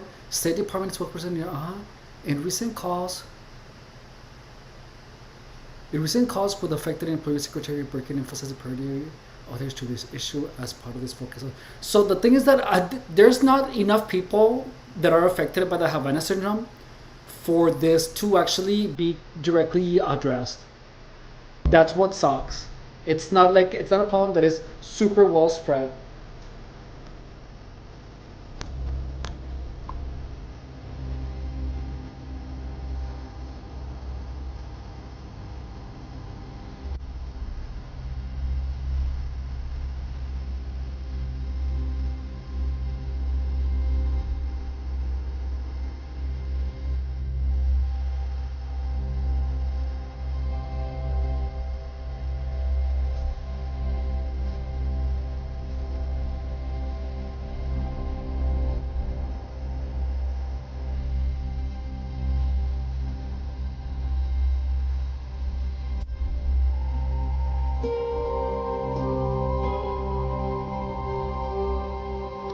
That was interesting.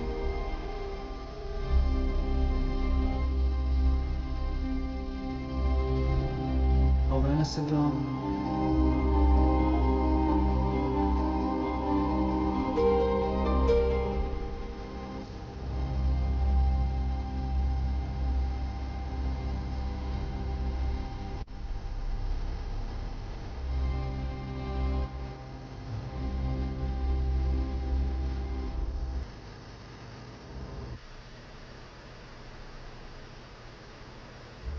When your business is growing out of control, it can be disorienting.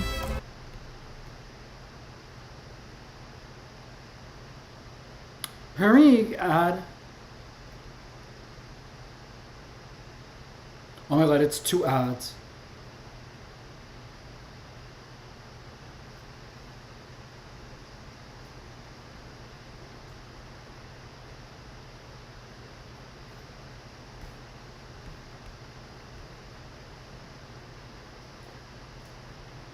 In 2016 This is what Ivy League universities you can get into with a 3.6.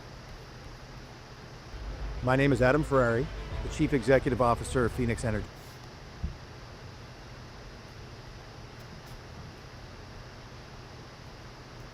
It is a very complicated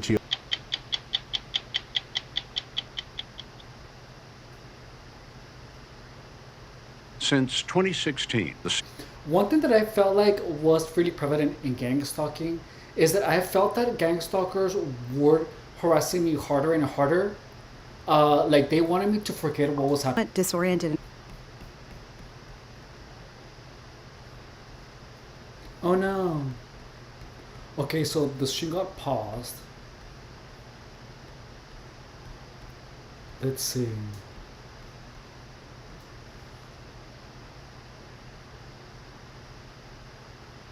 Watch me make a pitch deck in less than 60 seconds.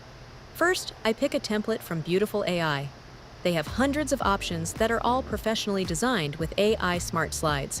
You can also use their AI presentation maker to get a draft instantly. Just enter whatever it is you're working on and watch it generate a compelling presentation of AI smart slides. So much faster and easier. Not only will your slides look good. Catch up with you. So it's book your next hotel. So many ads. It's a shame. So it's resort. Sweet vacation home for your next great stay. Let's I chose Wix for my business because of its massive scope for functionality and freedom of creation. Being able to integrate and change and develop at my own We're pace. getting so many I ads. offer a range of It's products insane, and services. To manage it all from one place is essential. It gave me time back in.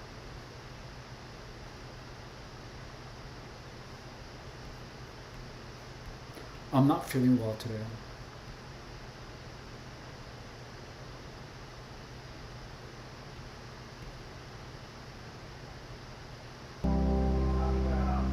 What is this?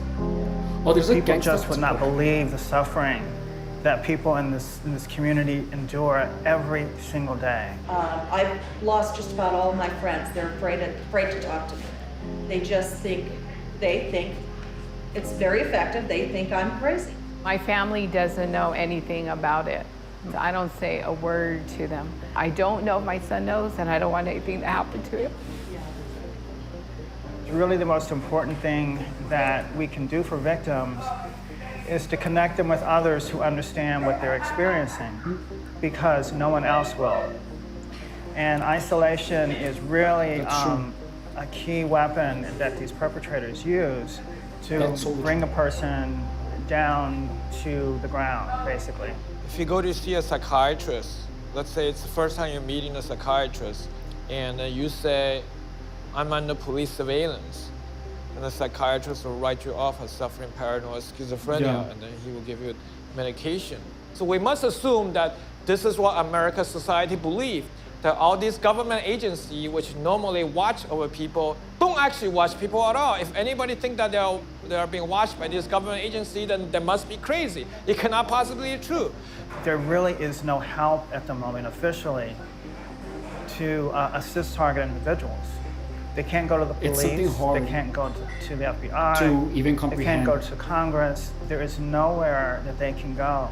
We are having to create the issue and also the solution. Why isn't our nation listening? This could be them.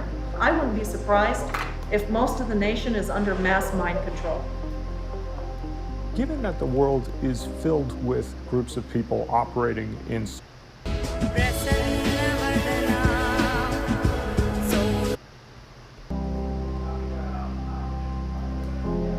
people just would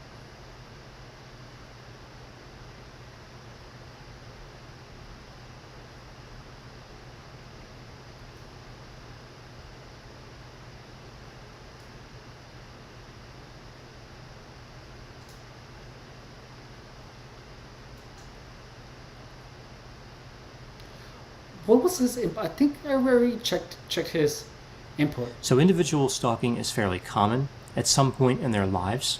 8% of women and 2% of men will be victims of this type of behavior. Gang stalking or group stalking is quite a bit different. It involves the use of multiple individuals to stalk, harass, or threaten a victim.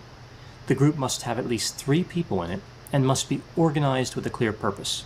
So we're not talking about stalking by proxy. So we're not talking about a situation where person A would hire a number of other people to threaten or spy on person B. Also, online bullying does not count as part of this definition. The phenomenon of gang stalking or group stalking is also reported much less than individual stalking.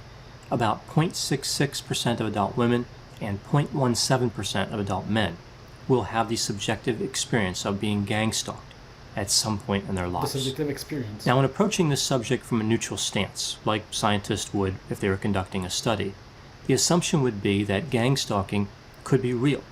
Like there could be a lot of people out there who are actually experiencing this, or it could be, in many cases, part of a delusion. This behavior is distressing to people if it's real and if it's a delusion. So either way, it's important to get a better understanding of this construct. In 2015, an exploratory study on gang stalking was published. In the study, the researchers compared gang stalking to individual stalking and noted a number of characteristics of the victims of gang stalking that distinguished them from victims of individual stalking. In the study, gang stalking victims tended to be mostly female. The stalking behavior lasted longer than what we tend to see with individual stalking. Almost all the participants had no idea who the stalker was. Very few thought it was a former partner. That's quite different from individual stalking, where people would almost always know who the perpetrator was. An elegant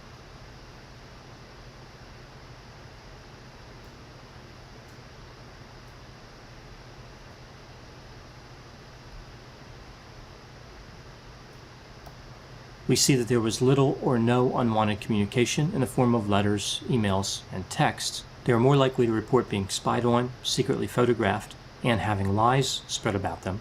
They were more likely to be scared, depressed, have post-traumatic stress disorder symptoms, increased aggressiveness, and increased distrust. They were less likely to believe stalking had changed their personality. We see they are also more likely to report disruptions in their lives across many areas. Just a few examples: they tend to be more fearful about going out, their work performance was affected, they give up on social activities more, lose friends, they're more likely to carry a weapon, and probably most importantly, they tend to be more delusional. When putting all these clues together, it seems pretty clear that most victims of gang stalking are experiencing delusions. And this theory about delusions really explains a lot. It explains why they can't identify who's doing the stalking, why they're not getting written or digital communication, and why they experienced the stalking for such a long duration. Even though individual stalkers can stay around for a while, eventually they usually give up. But with the gang stalking, we see that it goes on for many years. There are many different ways to divide the subjective experience of gang stalking into categories. There are certain categories or beliefs that occur more frequently than others. Here's a list of some of the more popular categories of beliefs from a qualitative study. After each category, I'll provide some of the exemplar quotes for that category from the study. I will paraphrase some of the quotes. So looking at the categories, we see that being followed occurs about 90% of the time. So 90% of the people who have the subjective experience of gang stalking endorsed this category. They believed they were being watched or followed. For example, I am followed by people wearing elaborate disguises, and cars are tailgating me, and the drivers are using walkie-talkies. Next category, multiple agencies are involved in the conspiracy. 80% believe this. So the government is behind it all with the help of local police, and the people are recruited by Homeland Security from Craigslist and the FBI. So I've heard about Homeland Security and the FBI as part of gang stalking. I haven't heard of Craigslist coming up too much. Next category is electronic surveillance, 60% here. My home is bugged, and I am a victim of 24/7 covert electronic surveillance. We see physical interference, 60%. So people are blocking me with grocery carts, people are invading my personal space, people on the street are running into me, and I've been forced off the road numerous times by cars when driving. Mind control. Is this a new video of his? No, this is his old one.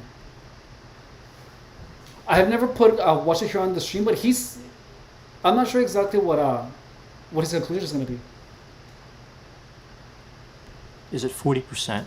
The government is fully able to take control of everyone's thoughts, and they insert thoughts and ideas into my mind, and it took me a while to figure out that the thoughts were not mine. Electronic hacking is common, 40%. All my passwords are compromised, and information from my cell phone was stolen so that they can arrange street theater in which well-rehearsed live dramas take place. It's like half complaint and half compliment, right? It's like they enjoyed the street theater, but they were mad that it was part of a conspiracy. Next category, people sneaking into their house when they're not there, 35% endorse this. People break into my house when I'm not home and move stuff around, and I can't leave my house because they will move around my undergarments. Now the last two categories are about people who are part of the conspiracy. We see police are part of the conspiracy, that's 30%, and neighbors are part, that's 25%. So we see things like state police helicopters are following me around, and many of my neighbors, but not all, are involved. Now it's curious why somebody would think certain neighbors are involved and not others. I think a lot of this is based on to what degree those neighbors believe the individual who believes they're being gang stalked.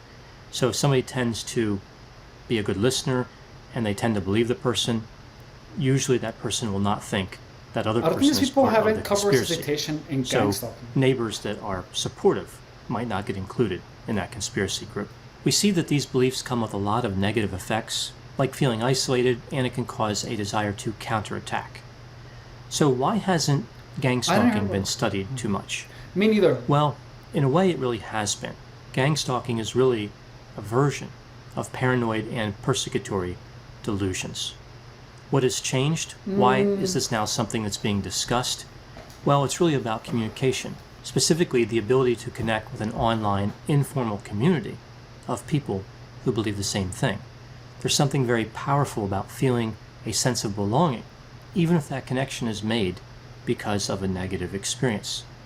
Years ago, if somebody had delusions, they would interact mostly with family, friends, and mental health professionals. Now they can reach out to a much wider community. In one way, of course, that's good. They're finding support. In another way, Sparkle Terra Square. More choices, more value.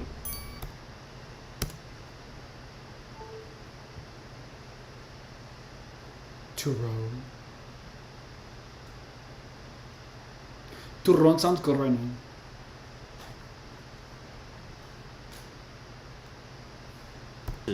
beliefs that are not positive, that could lead to negative outcomes. These communities often promote behavior like following law enforcement around, following politicians around, mental health professionals, and neighbors. Ironically, many of the people who say they're victims of gang stalking are actually engaging in stalking behavior. There have been a few notable cases where gang stalking has been connected to violence. For example, Aaron Alexis, sometimes called the Navy Yard shooter, who killed 12 people at the Washington, D.C. Navy Yard in 2013.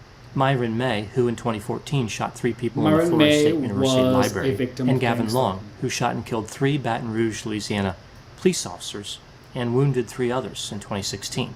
Looking online, we find material designed to support targeted individuals. But much of that material is not from mental health professionals. We should check out like the murders much that have been done by people who targets. consider Actually, that would be themselves interesting. targeted individuals. It's easy to confuse quality information from misinformation. Yeah, the way that that's the people with worst these thing. beliefs give advice to others with these beliefs is actually quite telling. Some of this information is written in a way that has good grammar, but the content, of course, is incorrect. A lot of it is really about how the paranoid feelings are justified, how there's a conspiracy, and how you can't let the fact that there's no evidence to support the claim get in the way. They say that mental health professionals, law enforcement, politicians, judges, lawyers, everyone is in on the conspiracy, except, of course, for the targeted individuals. They describe the typical targeted individual as having a very high IQ, a history of political activism, and being influential. It's like they see themselves as threatening to the mainstream culture, government, and society in general. One of the main challenges with these types of delusions is it's almost like they were perfectly engineered to prevent someone from getting mental health treatment. The delusions work against attempts to get help. It's ironic how the advice of mental health professionals in this situation could be something like, well, don't engage in those online discussions. Stay isolated from them. It's easy to understand how somebody with paranoia could look at that advice and say, that's exactly what the government wants me to do. They don't want me to team up with like-minded individuals because we're revolutionaries with great ideas and they're trying to stop us. My gang stalking So again, everything like about that. the delusion resists I've never felt like a treatment. revolutionary. The problem is that it's only going to get worse as these online communities increase in size. It's important not to dismiss the concerns about this type of delusion. If one were to imagine what it's like to believe that everyone is out to get you, it's really quite frightening. And it can facilitate somebody acting in a violent manner because they believe they are acting in their own self-defense. Please put any opinions and thoughts in the comment section. They always generate an I feel interesting like gang dialogue. stalking has been As perfected always, I over hope so you found many my years analysis of this topic to be interesting. that it's Thanks for watching. That it's pretty much. I feel like it has already like got it to the point where it's like pretty much perfectly polished, where you really can't do anything. Like, I don't really think it's even possible. Being very entitled and controlling, narcissists have no difficulty stepping all over your personal boundaries. So that's why I put together an extensive video class called This Is Me. It has 25 videos, written documents, guided questions. I'm going to teach you how to have healthy boundaries. There's a link below, and I hope you'll find it to be quite therapeutic. Let's see.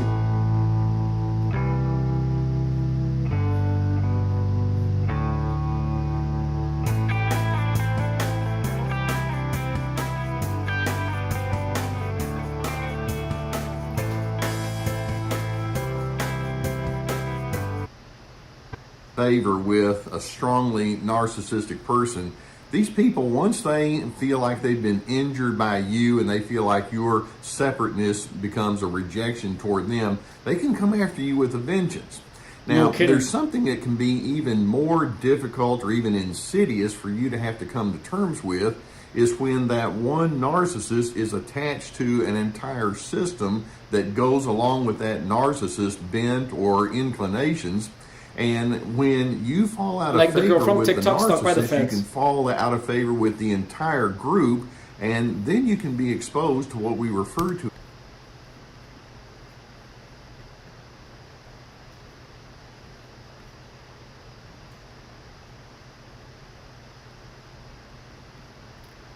Is his name Dr. Grande? Because I'm not. I don't know his. What happened? Because I don't know his name. When you fall out of favor with the narcissist, you can fall out of favor with the entire group, and then you can be exposed to what we refer to as gang stalking. You know, it's easy to kind of think of street gangs, you know, where you have, people that get together for the purpose of, pummeling and punishing anybody that's not in their gang. But when we talk about gang stalking in the context of where most of you live, we're talking about you coming up against a collective, if you will, of narcissists. Sometimes this could be a religious organization. Is such a collective. Sometimes it can be a social clique. It can be inside your a family system or inside of organizations. Maybe you were a whistleblower with something that went wrong. But the bottom line is there are all sorts of possibilities where your out of favor status brings the entirety of a system down upon you. To give you an idea of what we're talking about, I've spoken with so many individuals who have been, let's say, inside a religious system, and various things have happened in their life where they show themselves to be different, whether it's regarding their sexual orientation, or maybe they just say that I don't agree with the same convictions that you agree with, or they've been through a divorce, or there's been some sort of something that goes contrary to where the religious organization is, and they can feel the venom of an entire group who will more than gladly denigrate that one individual. Well, I've spoken with many individuals who have married into a family situation, and then as the time goes by, weeks, months, years, decades, that one who married into the system may realize, I so don't fit here. I don't think like you people. I don't respect the way you treat people. And then when that becomes more and more obvious and you may wind up moving away, here comes the entirety of the system's venom against you. Or I've spoken with individuals who have broken rank inside of businesses.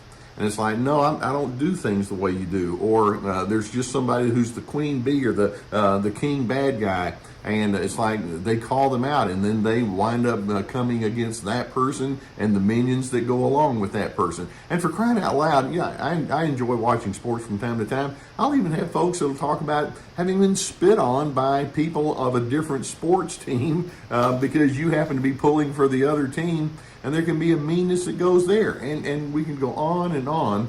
That's what I mean when I say there can be a gang stalking when the entirety of the group can come after you. When we talk about these kinds of gangs or these collectives of narcissists, we're talking about a group that has a very tight ideology. They're unbending in the way that they engage Well, they're with just a you bunch of and a-holes. with respect to their beliefs. There's just an irrevocable mindset that they have. It's like you either are with me or you're against me, and if you're against me, then you're out of the club entirely. And they operate with a great deal of what we would refer to as groupthink.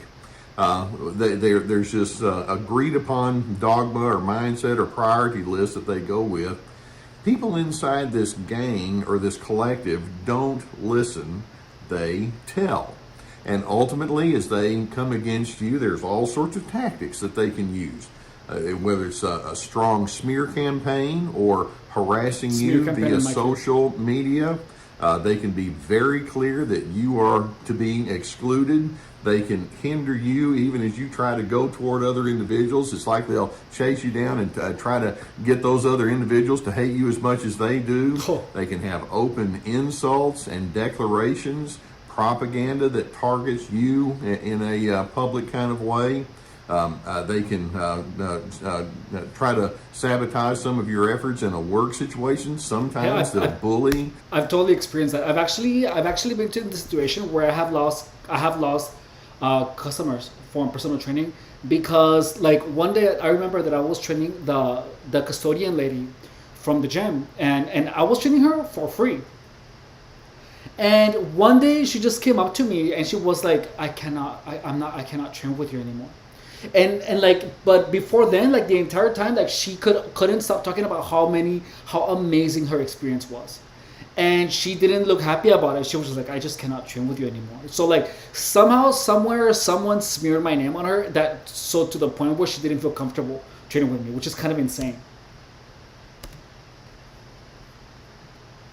People that are close to you, whether it's your children or your friends, and they can block alliances that you're trying to make. I mean, the possibility. That's one thing that they do a lot, is that they try to stop you from meeting people that are actually going to be worth your time. Like that's the one thing that I have noticed, is that there's people that I have actually met that they actually have been like not that they have been actively tried to keep me away from, which is the craziest thing. Great ideas can come from anywhere. With Wix, you decide where they go. Put your ideas into play with AI and watch them shape every aspect of your website. Explore as many layouts and designs as you want.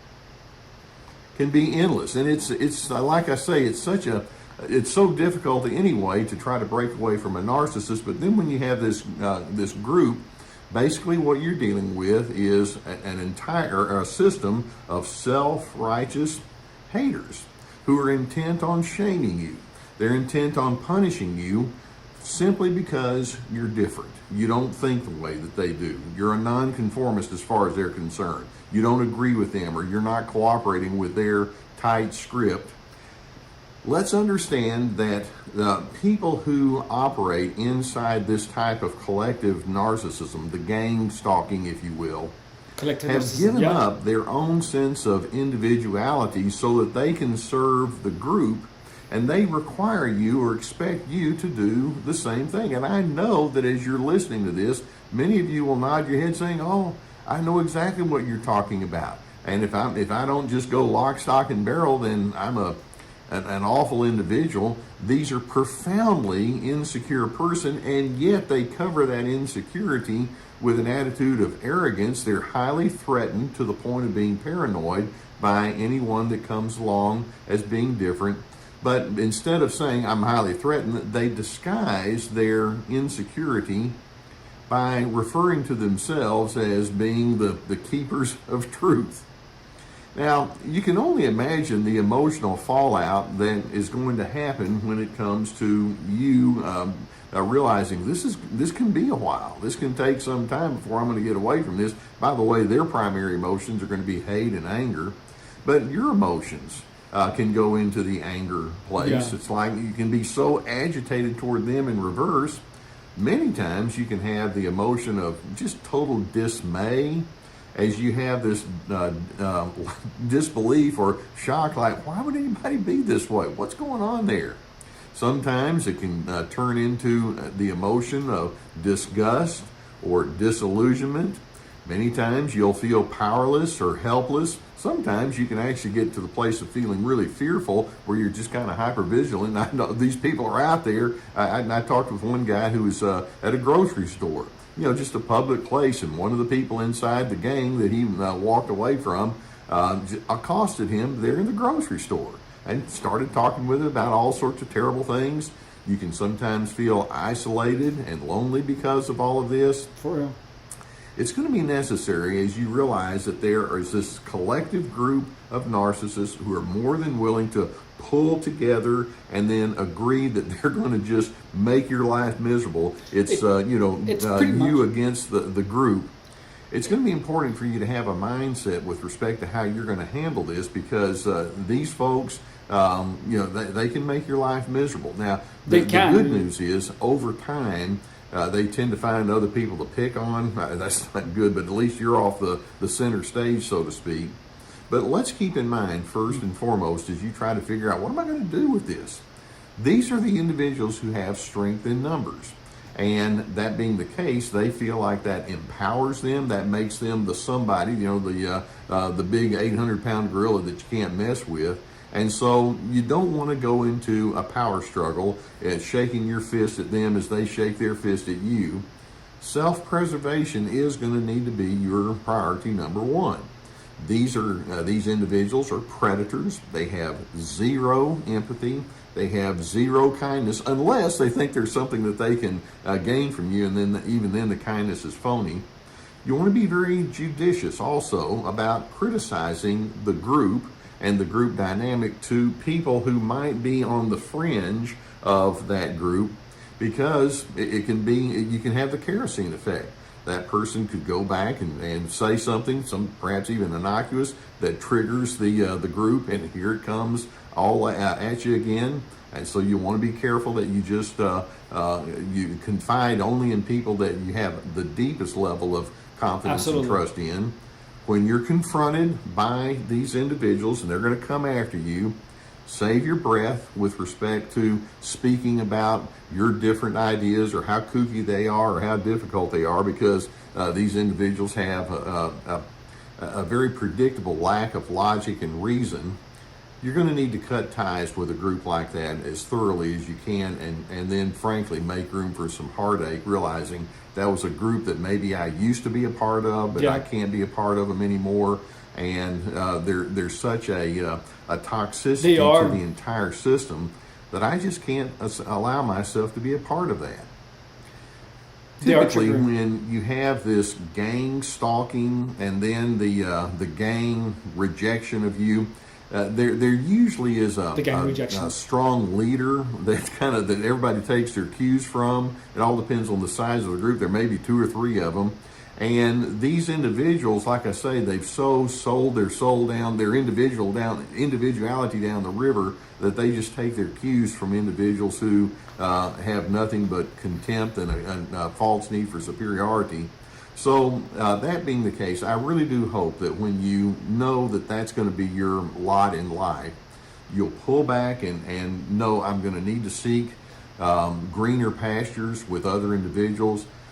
Frankly, you want to sigh in relief, thinking, I don't want to be, I don't need to be associated with people that can be this mean. Perhaps they started out being nice and engaging in the original. There's like the one thing that is like the best thing for you is that once you see how mean some people can be, that is like a blessing in disguise, because that way you literally just like stay out of it.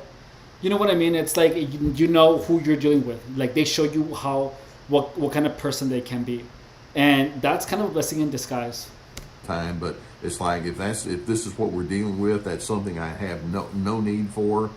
And then let's remind ourselves that your satisfaction in life, of course, is going to be tied at some level to the level of associations and connections you have with other individuals. Yeah. But ultimately, your satisfaction in life is not necessarily derived from the reinforcement of groups, but it comes from you knowing that your character is right, and that you have a sense of forward movement in your own personal life. And when this gang comes after you and says, well, we don't agree with you, we don't like you, we don't want you as part of our group, just in your mind, it's like, good for me on that.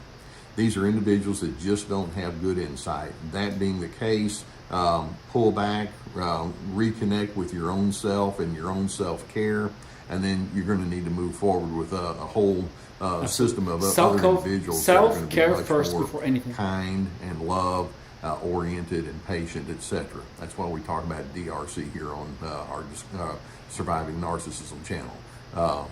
Dignity, respect, and civility.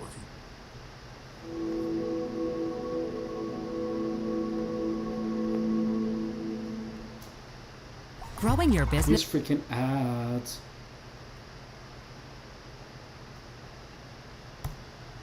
Now, I hope that videos such as this can give you some good food for thought and give you some idea of what you're dealing with. I know many of you have been through this. If you haven't already hit that subscribe button, I would encourage you to do so, and we'll keep more videos coming with you. My heart goes out with you, and I'm so pleased that I get to be on the journey with you. Thank you for allowing me that privilege. If you have a need for therapy, and I know many times when you're dealing with something like this, that could be very helpful. You know that I've been sponsored for years by the people at BetterHelp.com. Ever since the pandemic, it's become very popular to pursue online therapy. The people there are licensed, they're professional. You have to fill out a few sheets or a few items of information, and then you can select from their therapist that they have there. The link below is there. We haven't You get really a looked 10% into anything discount, about for your narcissism in a first month while. if you go through our link. In addition, I have my Let's see. therapeutic courses. This is like as you learn about the narcissistic pattern, it's also wise to reflect on the much healthier alternatives. Now, below you're going to find a link to my new extensive course called Ready, Set, Connect. It addresses both the mindset and the skills involved in gratifying relationships, and I hope you'll find it to be quite therapeutic.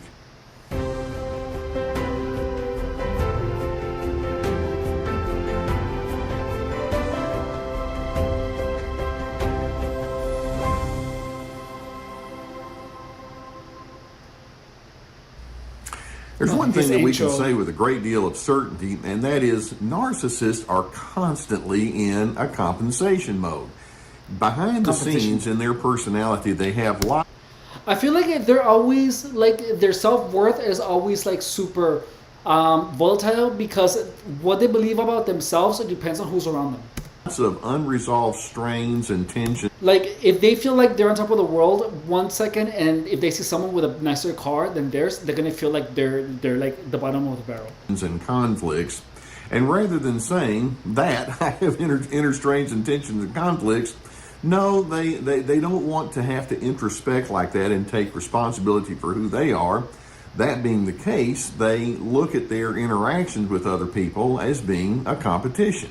And this is whether you're living with that person, or if it's someone in your extended family, or in a social setting, or an organization, or at work, wherever it might be.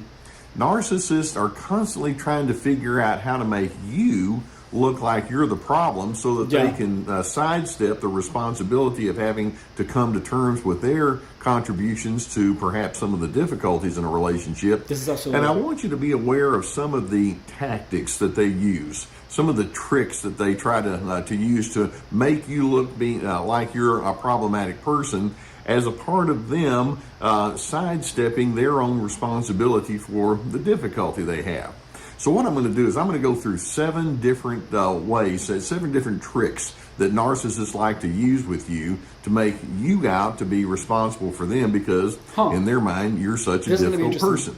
Now, the first trick I want you to be aware of, and as soon as I say this, you're going to nod your head and say, oh yeah, this is happening plenty, and that is narcissists love to bait you into an argument. Now, let's suppose that you have something that that brings out differences of opinions or a conflict in terms of where you're going with a certain project, and that being the case, preferences or needs or opinions are expressed.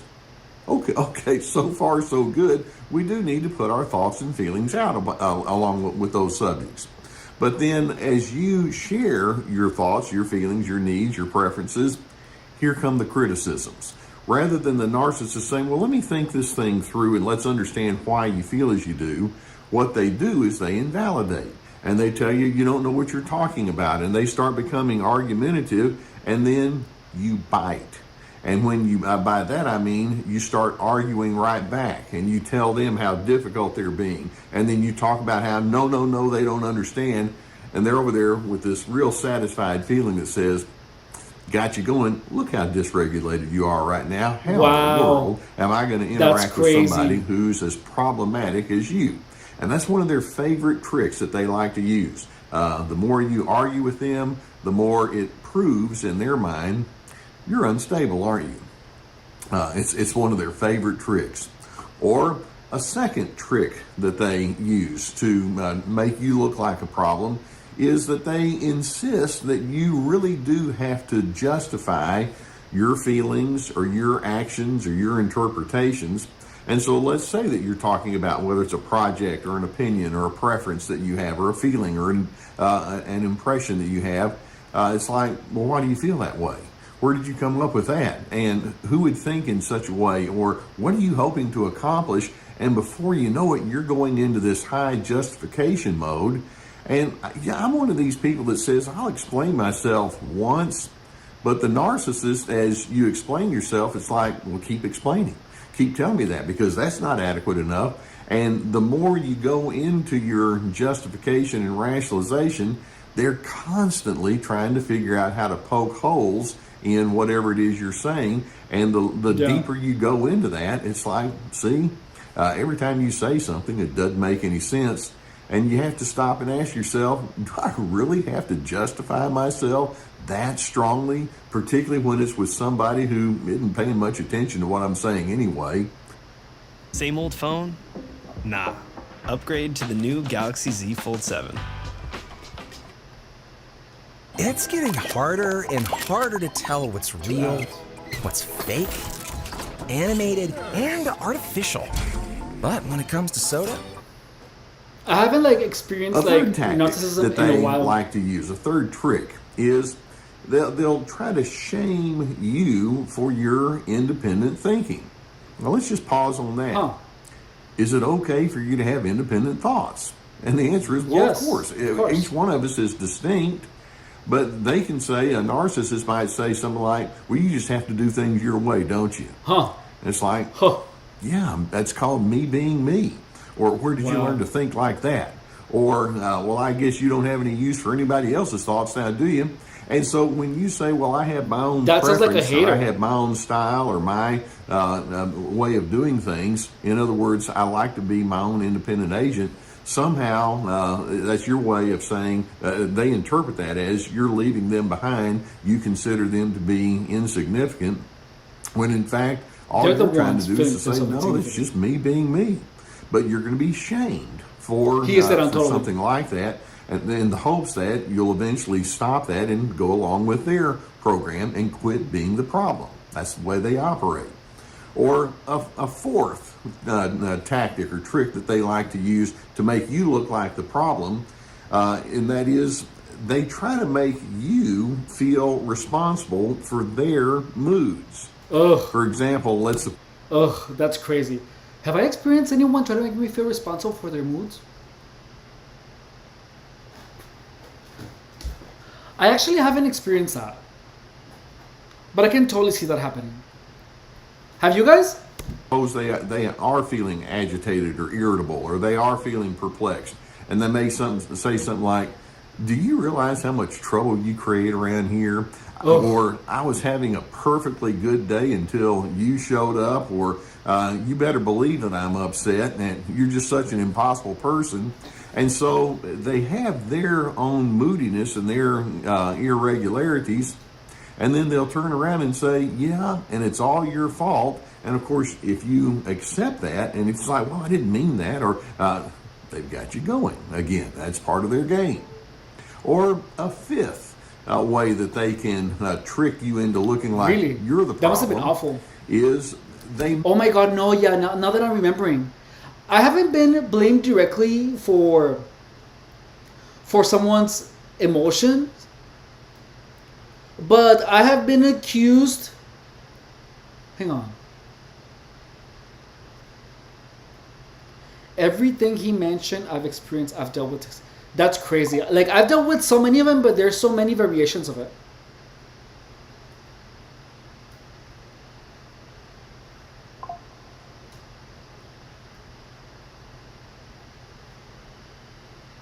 They actually offer lame excuses. For example, let's suppose that they have made a mistake, or they realize that they were pretty moody or pretty erratic, and they may say something like, "Yeah, I've been under a lot of stress lately," or "I didn't have a good night of sleep," or "I was waiting for this person to finish and they didn't come through." So they make lame excuses, and then they blame you for whatever kind of reactions you have.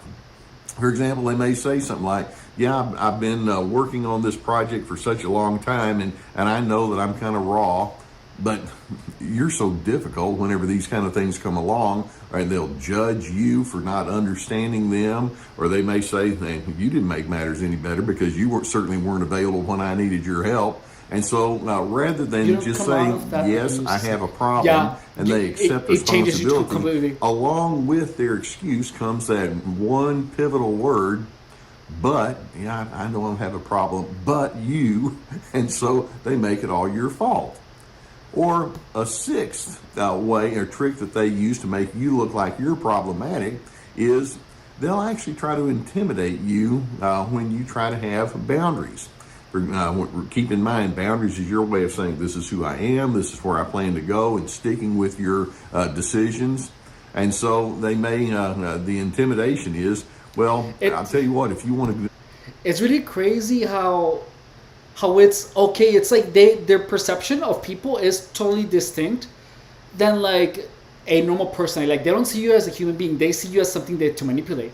To do something like that, you're just going to ruin everything for everybody else. You're just a selfish person, or you're definitely not a team player, and they'll try to make you think that having boundaries is a bad thing, when in fact, no, it just means I have a definition of myself. No, it's a bad thing. It just means you're a very disruptive kind of force around here. And then a seventh trick that I put down here, and this is one that in this modern day and age, with the word narcissism being so white hot, they'll actually accuse you of being a narcissist. They'll say, well, you know what, I've been reading up on this whole thing about narcissism, and you're a narcissist. You're just terrible. Because, see, to them, narcissism or being a narcissist is just a dirty name that you give to somebody, and it's their classic projection that they're putting on to you. They're not normal, no.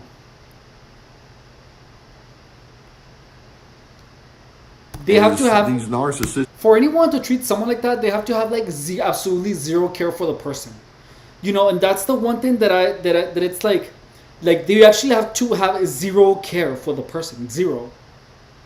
Because only someone that doesn't care about you completely is going to be able to treat you like that. Individuals come up with these different tricks to try to make you look problematic.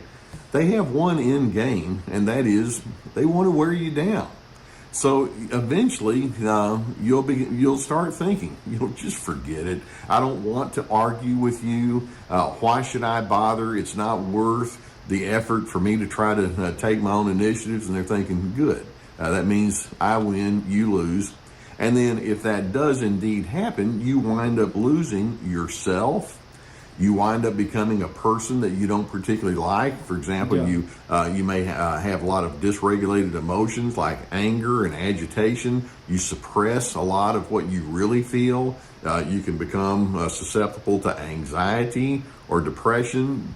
Maybe you just withdraw from other individuals, and you can just become generally negative and cynical. I've talked to so many people in the aftermath of having been with a narcissist said, man, I don't even like the person I was with that individual. That's what they're trying to do. Wow. See, let's keep in mind all of these ploys that I'm talking with you about. It's their form of gaslighting. And basically it's their way of trying to say the more indecisive I can make you, the more I can strip you of my confidence, then somehow that makes me a better person. But ultimately, I'm hoping you can see that the reason narcissists use these types of tactics and tricks on you is they have to have an adversary. And I want you to think, what's going on with somebody that has to have... That's why it probably feels like they have to... I feel like they're almost looking for an adversary. I think that he has a really interesting point. Narcissists are generally high-profile individuals with status, money, and a big head. Yeah. Adversary. And basically what it tells me is these are people who are adversarial within themselves. They have all sorts of strains and tensions and conflicts that they themselves have not come to terms with, so they project their problems onto you. Yeah. And every time they say something like, you're stupid, or you're worthless, or you're inept, or you're a contrarian, they're actually giving a backwards confession about who they are. These are the things that they fear. It's their projections onto you. So I'm hoping that you can become very aware of some of the common tricks and tactics narcissists try to use to make you look like you're the problem.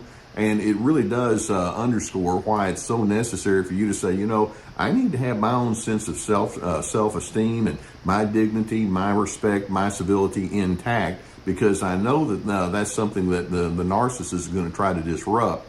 And then when they come at you with these tricks of theirs, I'm hoping you can see it in advance and know this is time for me to go bland.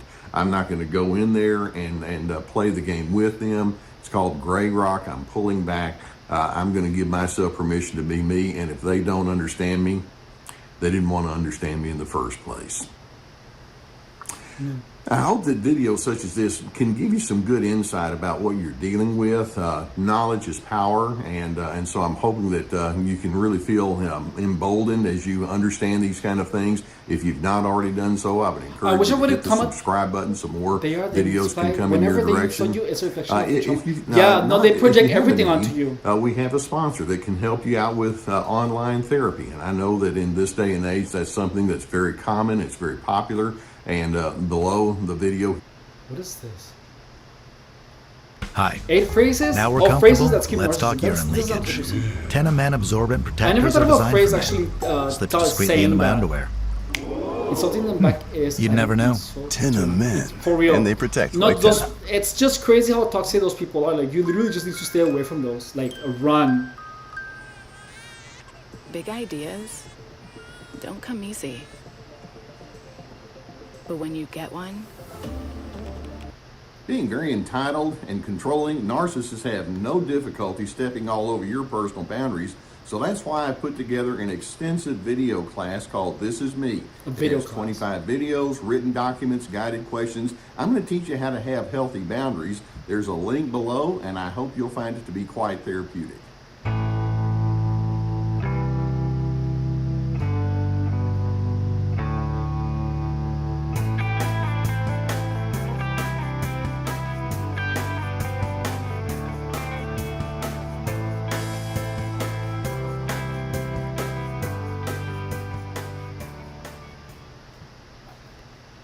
The longer you're around a narcissistic individual, the more you realize these individuals are threatened when you actually have a sense of confidence and well-being and determination about who you're going to be. They so want to make sure that they have the final word in the way things are supposed to be that they just simply can't say, you get to be you and I get to be me. No, instead what they want to do is they want to diminish whatever is going on inside of you so that they can have a much more elevated status. Their sense of self-esteem, such as it is contingent upon belittling you. Now, there are multiple phrases that I want to highlight here today. There's 8 of them that can tell us that that's exactly what they're doing. They're trying to invalidate, gaslight you so that you can have a lot of doubt about who you are. Yeah. But the more you're able to see what's going on and spot their efforts to do just exactly that, then the less kind of power and influence they're going to have over you. So what I'd like to do today is I want to zero in on 8 of the most common phrases that you're going to hear from a narcissist as they try to diminish you and gaslight you into thinking you're not okay so that they can then take over. And as we do, I'm hoping you can realize knowledge and awareness is going to be power for you. The more you're able to see through their tactics and the less kind of influence they're going to have over you. Now, the first phrase that I want you to become aware of is simply this, and it sounds positive on the onset, but not really. Phrase number 1 that they can use that just screams them coming at you with narcissism is, you are absolutely amazing. Now, sure enough, in healthy relationships, we do like to pay compliments. So I'm not saying that anytime somebody compliments you, that's a bad thing. But when narcissists come along with this real sugary and strong notion that says, oh, you're so good, you are so wonderful, you can just guarantee that they're setting you up. How I translate that when a narcissist, and by the way, this tends to be in the earlier stages of a relationship with them, when a narcissist comes at you with that phrase, you are absolutely amazing, what they're really saying is, I want the gifts and I want the influence that's going to come from you towards me. And they kind of have this notion that says, gimme, gimme, gimme. I'm always on the take. And so if they can butter you up so that you'll be on their team, then that's how they can get an inroad. Yeah. A second very common phrase right alongside with this one is, they may actually say to you something like, you've never had a more loyal supporter than me. Now, many times, a phrase like this is going to show up whenever there's some sort of question as to whether they're on the same page as you. And they'll say, oh, you're never going to have a more loyal supporter than me.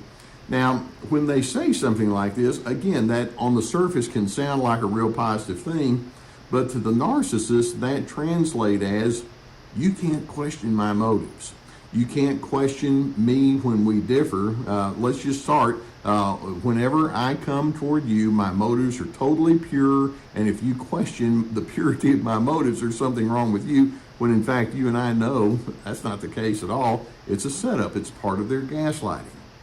Now, a third phrase that is very common that screams narcissism is they may just come straight at you with a statement or a comment of total invalidation. They may say something like, do you realize how ridiculous you sound?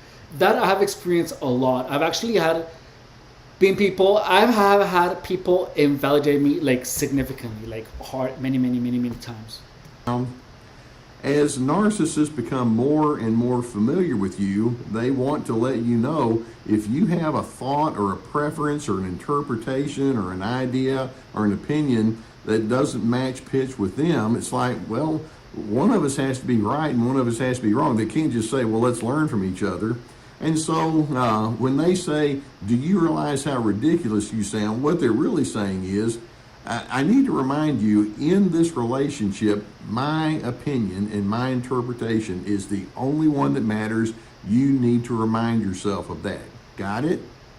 Now, a fourth phrase that actually screams narcissism, and this is one that just, whenever I hear this, I'm very suspect. The fourth one can be when a narcissist says, my ex was absolutely, totally crazy. Now, listen, paying $14.99 a month for a streaming app and $9.99 a month for a music app and $12.99 for a fitness app and more money for a bunch of other apps, that really adds up. So why not get YouTube Premium for just $13.99? It's like having all those and the entire world of YouTube uninterrupted. Your wallet with the... Sure enough, there are times when you've had a breakup, whether it's inside of a marriage or a dating relationship or a business partnership or a friendship. When they're looking back, they can say, well, that person was really difficult, and it may very well be the case.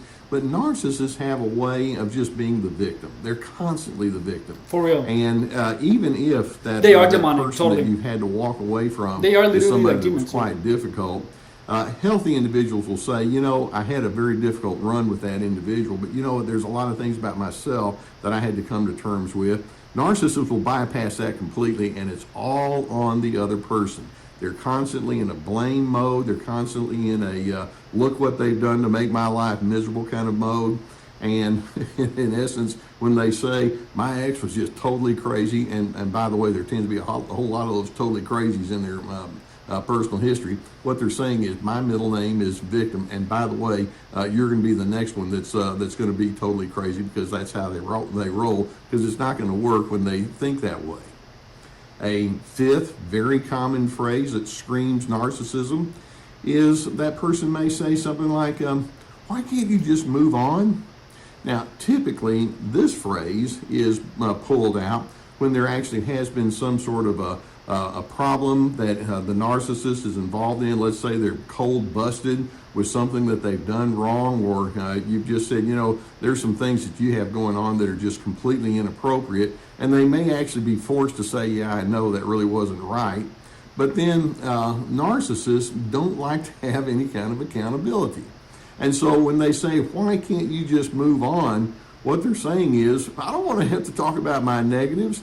And so basically, it's like, please don't hold me to any sense of accountability. And over time, it's like, you've passed your quota. You can't speak about my negatives anymore. And it may be that you're trying to sift some things out. And it's like, why can't you just move on?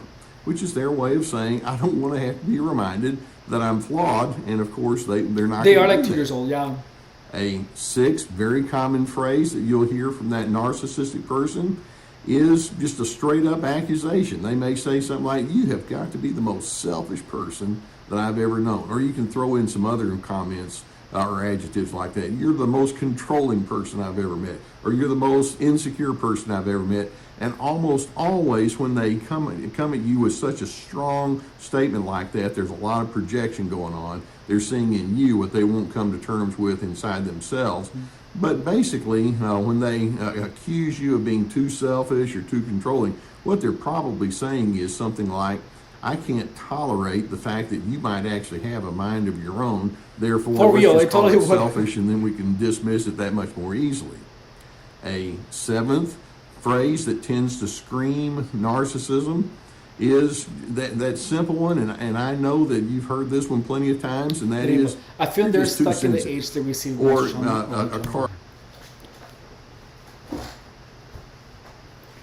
I feel like they're stuck in the age that they receive more trauma or when the trauma began. You know, that's tough, but I have met so many that I really feel that I do not have like a good reasoning behind that. But I mean that makes sense. But they're stuck. They literally are stuck psychologically. To that, you're just overreacting. Let's suppose that you have responded to something they've said or done and in a way that brings out some emotion in you. You're bewildered, you're hurt, you're angry, you're upset, and rightly so. And rather than saying, we have a lot of talking we need to do and I'd like to hear from you, oh, they just simply can't do that. The bottom line is you must be the problem, and the problem is not that they've done something that created the problem, but in their way of thinking, no, you just need to quit having the emotions that you have, and you need to quit having the unique needs that you have or the confusion that you have. They're afraid of you just saying, you know, what I feel is legitimate, so they just dismiss it. You're just too sensitive, you're overreacting. And then an eighth common phrase that screams narcissism, and that is, you have no idea what you're talking about. I wonder how many times that you've tried to express your interpretation or your thoughts or your ideas about how you think and your take on a way of doing certain things, and it may not match up with what the narcissist thinks. And again, instead of having a collaborative mindset, what they're going to do is they're coming at you with the notion that says, hey, look, I'm the keeper of truth, not you. And so if you say something that is contrary to what I think or is a little bit different, that just means one thing, and that is you don't know what you're talking about. As opposed to, there's some things that I can learn. They cannot think that way. Now, keep in mind that narcissists must have a sense of control over you. They need you to buy into their alternate reality that says that they are the ultimate keepers of truth. But then we have to ask, what's going on here? Why do they approach you with this kind of a mindset that can be so invalidating or so much of a setup to try to make you look foolish? Let's keep in mind that empathy is not something narcissists have any need to develop. They don't really care what goes on inside of you, and they don't want to understand you from your vantage point. It just needs to be the opposite of that. You need to understand them. Likewise, their own personal pathology is grounded. Yeah. Okay. You have no idea what you're talking about. Translate to, I already framed you and you have no idea who you are. Yeah, it's like they lock you in a particular perception that they want you. They decided perception that they want you to be in. And having been discounted or feeling like they're on the outside looking in, therefore that's the model they're drawing upon, and that's what they do in their way of engaging with you. They're acting out some of the things that they have not come to terms with on the inside of themselves. They want to make you to be the issue when in fact they have a lot of unfinished emotional business, and that's so important for you to realize, because they want to make themselves out to be the hero and the gold standard when in fact no, what they're doing is when they make these kind of phrases, they're coming at you with a lot of internal chaos and unfinished business. They falsely presume that if they offer you understanding or encouragement or support, somehow that negates who they are and their strength or their validity, when in fact, no, it's actually a good thing for everyone involved. To a narcissist, winning means they have to have a class of losers around them, and that's where you come in, and that's why they make these kinds of comments. So as you engage with narcissists, let's realize that they don't really understand things like having or developing a sense of mutual regard or mutual respect or certainly mutual growth. In their mind, it's all about singularity. Me, myself, and I'm the only one that matters here. You don't. and we need to establish that I'm the one that sets the standard. Yeah. So as you engage with these individuals, I hope that you can, as you hear these kind of statements, you can realize, wait a minute, I'm onto that. I know there's something going on behind the scenes that you're not coming to terms with, but I'm not buying into that. Taking a stand for investors. Everyone says it. Vanguard does it. Announcing Vanguard's largest expense ratio cut ever, which includes nearly half of our fixed income and equity funds. Learn more at advisors.vanguard. Now, I hope that videos such as this can give you some good insight and awareness about what you're truly up against. Knowledge is power, and I hope that as you watch these videos, you feel that much more strengthened to move forward in your own sense of resolve. If you've not already hit that subscribe button, I would encourage you to do so that we can keep more videos coming in your direction. If you have a need for therapy, and I know that many times as you... That's interesting. Basic skill set narcissists being cannot very master. entitled and controlling, narcissists have no difficulty stepping all over your personal boundaries. So that's why I put together an extensive video class called This Is Me. It has 25 videos, written documents, guided questions. I'm going to teach you how to have healthy boundaries. There's a link below, and I hope you'll find it to be quite therapeutic.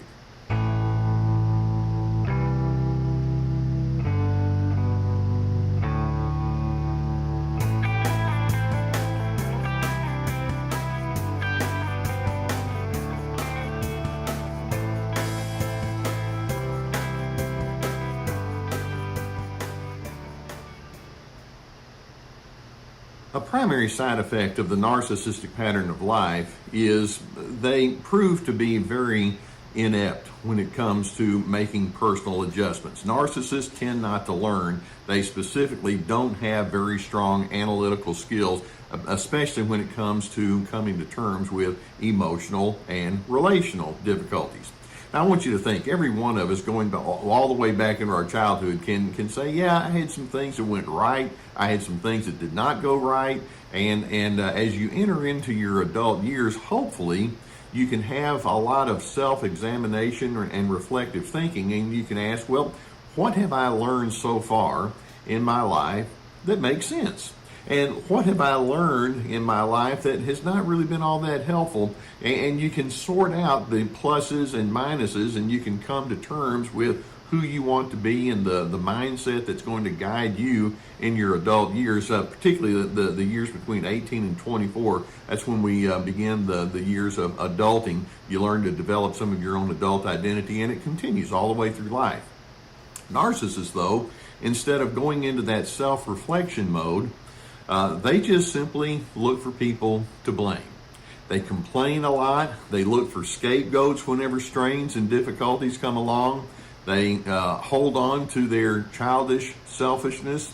They must be in control. They've decided that's the way that you wind up having a good life. Go figure. The more you can control everybody, then you win. And as a result, they're exploitive and manipulative, defensive. They have little regard for other individuals.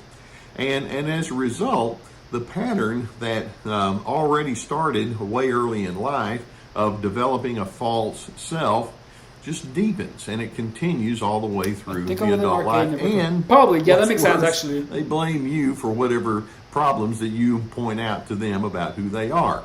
Now, what I want to do is I want to zero in on 8 of the most common life skills that narcissists simply cannot come to terms with. And it's important for you to see what they're not coming to terms with, because like I say, they want to blame you. And I'm hoping that the more you understand why they're stuck and what causes them to remain as they are, then the more it can motivate you to go into the different path. Now, the first life skill that narcissists cannot come to terms with at all is when there are problems or strains and difficulties, they cannot admit their own character defects. Whenever you have differences, your character is on display. You're going to be guided by the ingredients that are on the inside. Narcissists immediately go into stubbornness. They go into closed-mindedness. They become argumentative and emotionally dysregulated. And when you say, hey, you've got to take responsibility for who you are, it's like, no, my character's fine. My problem is you. And so instead of saying, yeah, I do need to look at those ingredients on the inside of my character, they just simply say, my life would be better if you could get your act together. If your character would fit what my needs are, I'm going to be just fine. They can't come to terms with their own inner character issues. A second basic skill that narcissists simply cannot master is they cannot resist the urge to criticize. For real. The office is turning.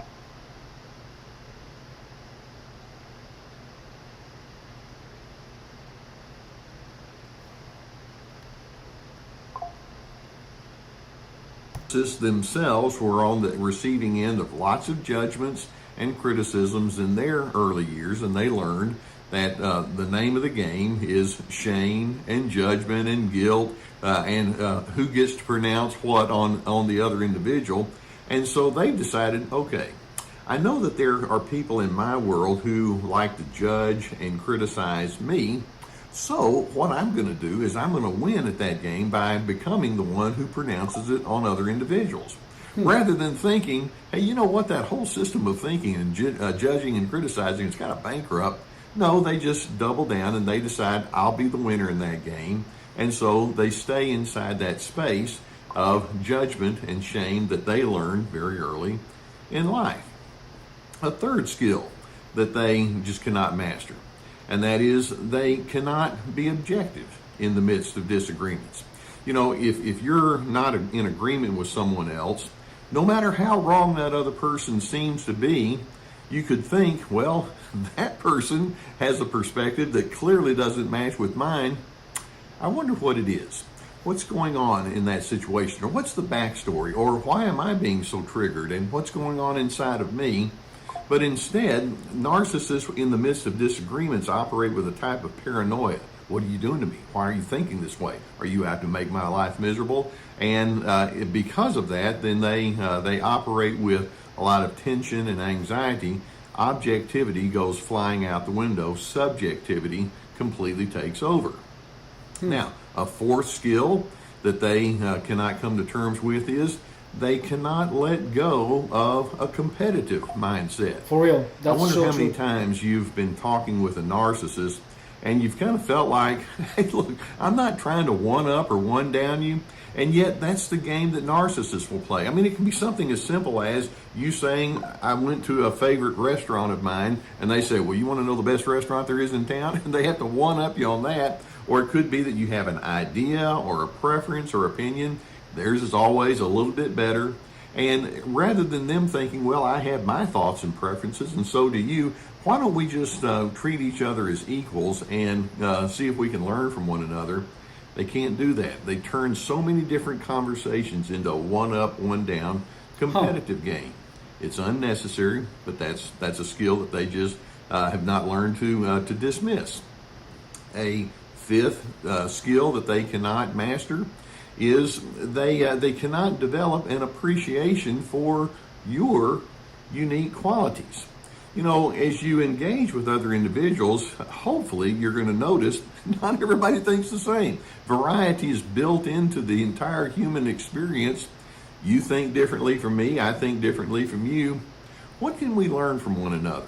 Now, narcissists may want to learn about some of your unique qualities if they think that they can exploit it for their own personal gain. But as a general rule, they lead in their engagements with others with the question that says, why would I care to know what's important to you? You don't really matter that much. And so they don't really appreciate what others can, in a healthy way, bring to their life. A sixth skill that they cannot master, and this is a really big one, and that is they can't manage their own personal emotions. Now, often they try to you're going to offload pick it on up someone on else. the anger, and you're going to be on the receiving end of a lot of their anger, or just their underlying tension or stress or anxiety. You'll notice that what narcissists will do is they'll put heavy pressure on the outside world. If these people would act differently, if I had different circumstances, if the timing had been different, then I'd be okay. And they completely overlook the fact that sometimes the external world doesn't line up at all, and you have to go to your internal resources to draw upon so that you can be a more effective individual. But narcissists are just stuck with the thought that says, you need to get your act together so I can feel satisfied. That's their coping skill. A seventh skill that they cannot come to terms with is, and this is another large one, they cannot think or communicate with freedom in mind. Narcissists will approach you and people, other individuals and events with a hard agenda. There's a fixed way things are supposed to be, as opposed to saying, I have my preferences and my priorities, my ideas, but I know you do too. Why don't we talk with one another in a way where we can freely share and discuss and talk about who we are and what we feel? And I can tell you so many stories about narcissistic individuals. When I say something like, hey, why don't you let that other person have the freedom to determine who they want to be? They'll look at me like I'm the biggest idiot on earth. You want me to let other people be free? my reaction is, well, they already are.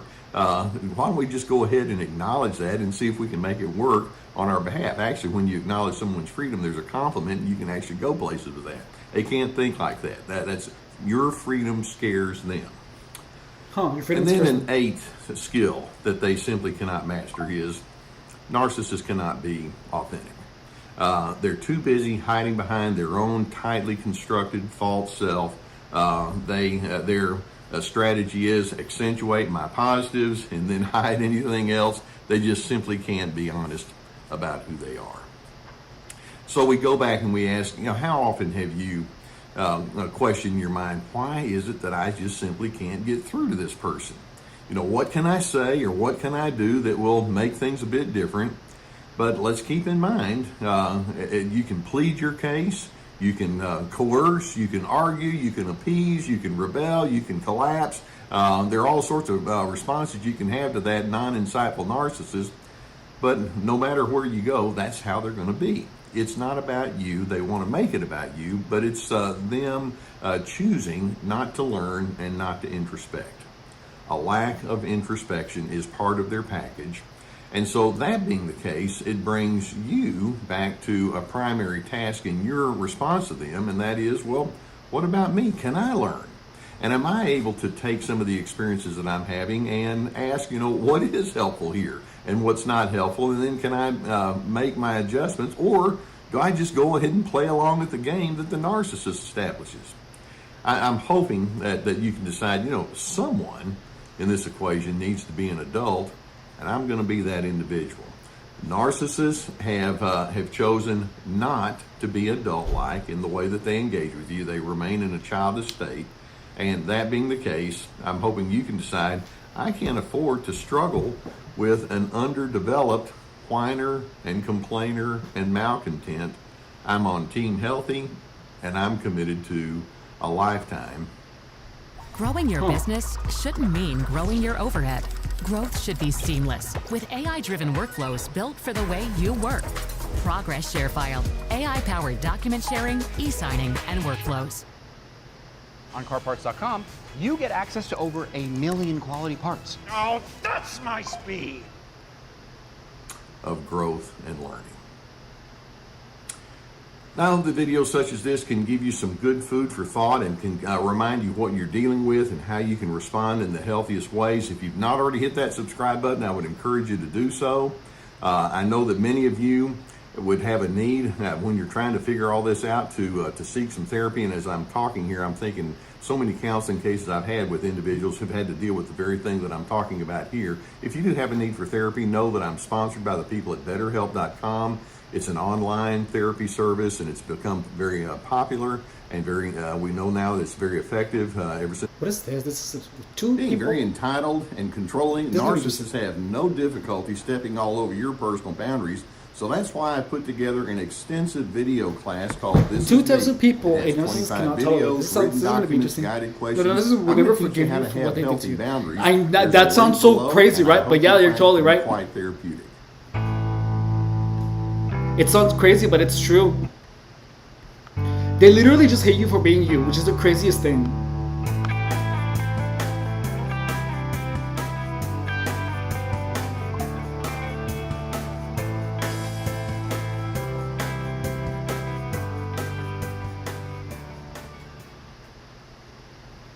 When we talk about the pattern of narcissism, we have what the textbooks will tell us, and narcissism is defined by a lot of selfishness and entitlement. They have a low level of empathy toward you. They want to be in control. They feel superior. They operate with the false self intact. Those are some of the things that you're going to see that are part of the actual defining features of narcissism. But then as we go a little bit further, there are quite a few other adjectives that we could use that would also be off-label in the way that we describe these individuals. And these would include words like stubbornness, or closed-minded, or argumentative, or impatient. But I suppose if there was one off-label descriptor of narcissism They that, to me strong-minded anyway, and illustrates company- why they're Yeah, so and- difficult. Yeah, and if they are, and if they feel like they are less confident, they're gonna try to attack your confidence. It's insane. It would be the description of intolerance. Narcissists are very unwilling to accept individuals who have beliefs or preferences or interpretations of life that simply don't agree with them. So when I say intolerance, what I'm saying is there's a strong black and white, you must agree with me kind of a mindset that they bring.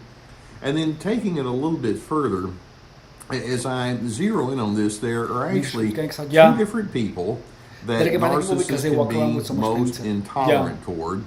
And I want you to think about where you are as part of this. Narcissists, number one, can be highly intolerant toward any person who represents diversity. And when I talk about that, I'm talking about individuals who have diverse opinions, or values, or lifestyle practices, or just sometimes just simple behaviors, you know, like the way they manage their schedule, or the kind of humor they like, or the interests that they enjoy. Diversity prompts that narcissist to say, I can't tolerate that, you're not what I need you to be. The second person that the narcissist cannot tolerate is the person who speaks the truth. There are times when someone may step up to them and say, you're in error, and it's true. Or you have misinterpreted me, and they're trying to speak honestly with you, or you're being insensitive, or I don't like being treated in a bullying kind of fashion. In other words, when someone comes along and speaks truth and says there's something wrong here that needs to be corrected, it's like, I don't tolerate that one either. I'm going to break these two down for you and see if we can get a fuller understanding of that. And then actually what I'm going to do is I'm going to add a third person that the narcissist cannot tolerate. We'll get there in just a few minutes. Let's take a look at that first person that they cannot tolerate, the person who lives in diversity from the narcissist. You see, what this reveals is that when you come along and you show yourself to be different, not correct, not incorrect necessarily, but just different, narcissists carry on the inside of them an inability or an unwillingness to empathize. Rather than approaching you in your diverse beliefs and opinions and preferences, etc., rather than approaching you thinking, I could probably learn something. That's the thing, Chap, is that you have to listen to it. There's something going on in your life that's not consistent with mine. What's that all about? In their mind, they're thinking, why would I want to understand you? I mean, if you're not in my club, if you don't think or act or believe or behave as I do, then I have no use for you. And it illustrates that narcissists are strongly transactional in the way that they engage. They don't really need to know you as a human being. They want to know you as far as your utility goes. You know, somebody that can prop up their biases, etc. Your diversity reveals I don't have any need to show empathy. In addition, when they illustrate that they cannot tolerate the individual who's too diverse from them, it also illustrates that they're unable to accept somebody who requires them to get outside of their comfort zone. It's like, no. Okay, I mean, I don't feel I usually feel like this vibration.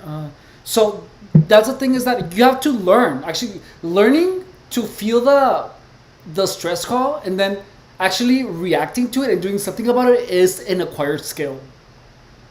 Like listening to it and actually taking an action after you listen to the what's that word? Intuition. So Portia says, it is the duty of the intellectual to tell the truth and expose the lies. Yeah. To a point. But gangstalkers are going to be like, you're crazy. You're seeing things. To a point, I agree, but minimizing harm is also important. The truth can be hurtful to an already traumatic. Yeah. It has to be told in the right way. Too much work. If you think differently, or if you prioritize differently, that means that I'm going to have to think carefully about who you are, and narcissists operate with what I refer to as psychological laziness. It's like, don't make me go into that kind of space. I don't do that. In addition, it also reveals that in their mind they think of another individual's diversity as rejection. It somehow, when someone comes along and through their lifestyle or their preferences illustrates, well, I'm not always on the same page as you, it's like, well, you're down on my case, aren't you? And narcissists are extremely egocentric to the point of being childish, and so they just interpret it as, oh, so you're against me, aren't you?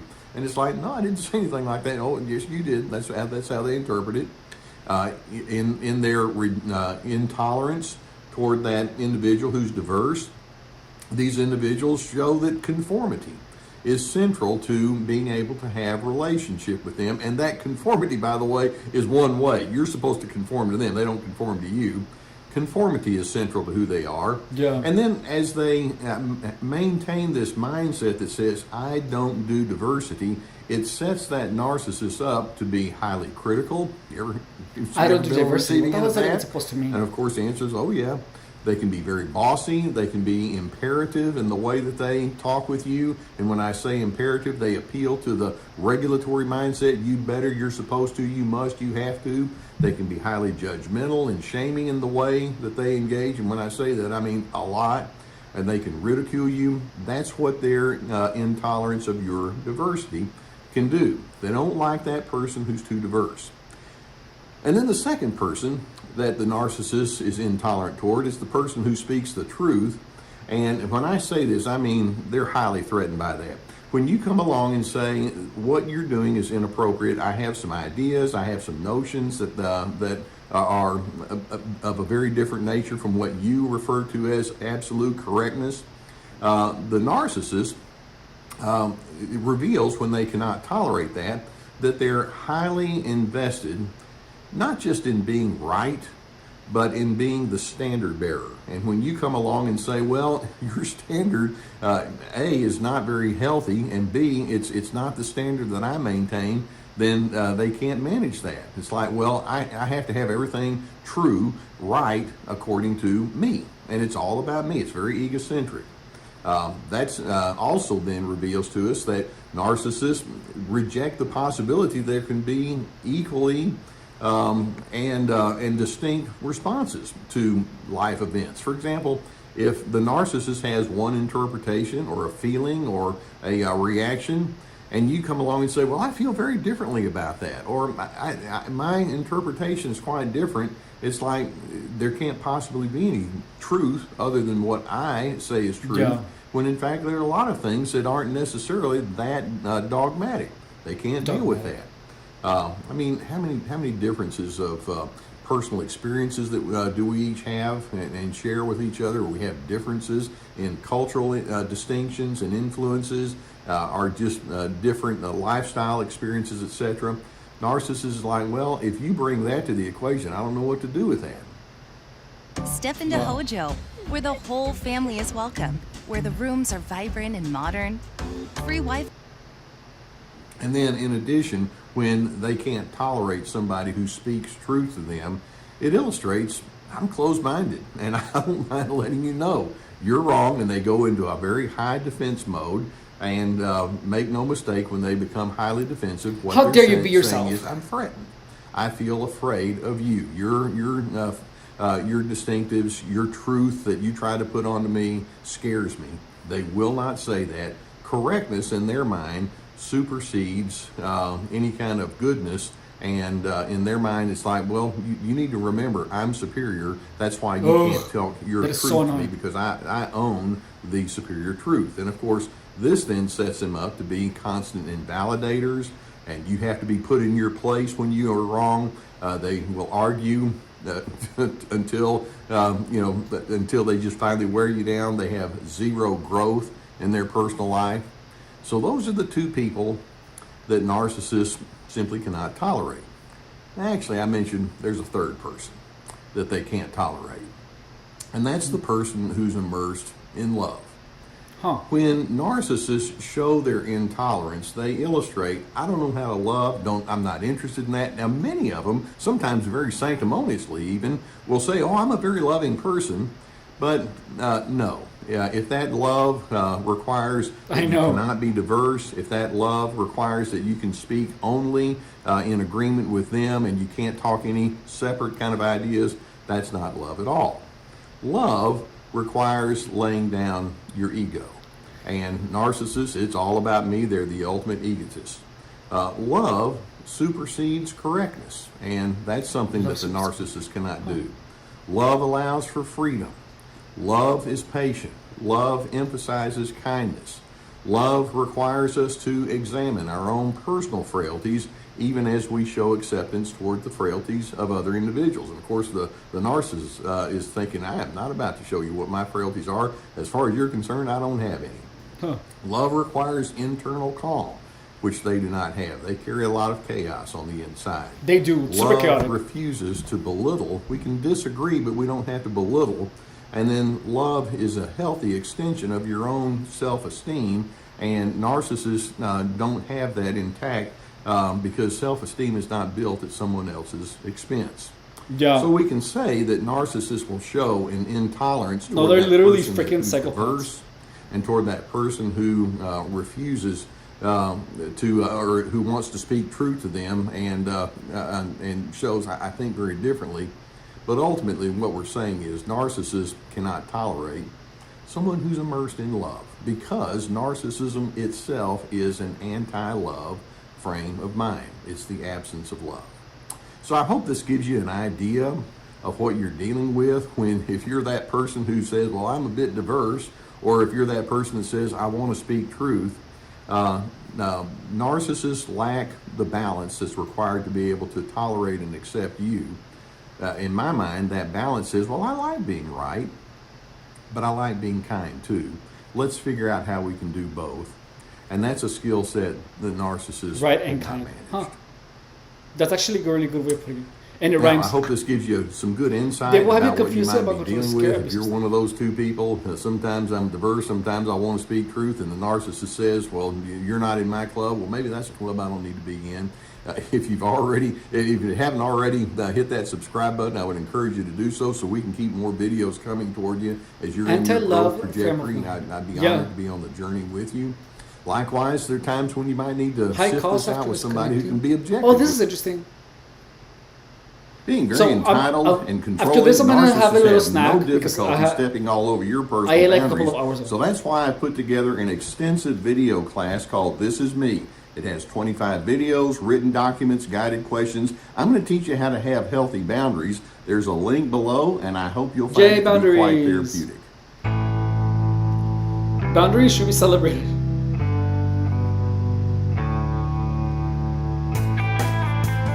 Dr. Les.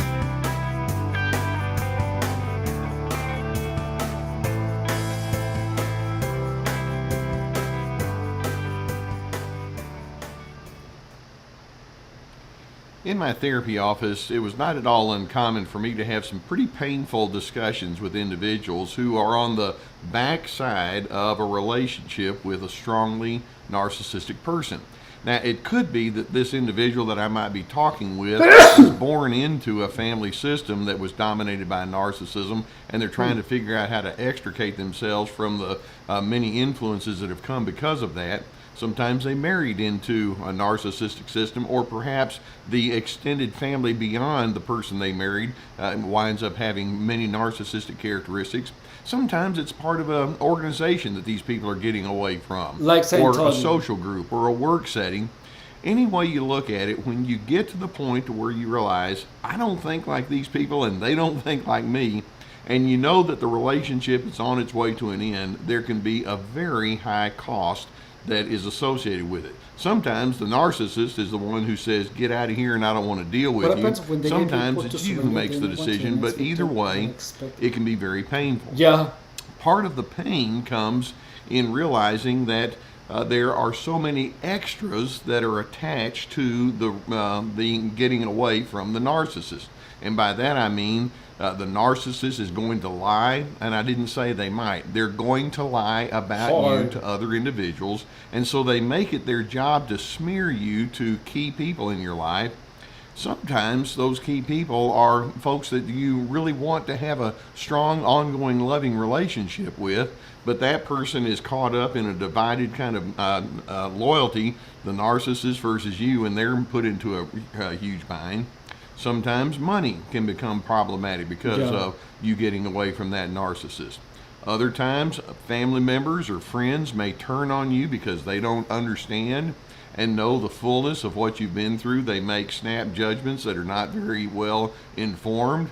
Sometimes you can feel isolated and lonely because the narcissist can be a part of a system that no longer is going to include you.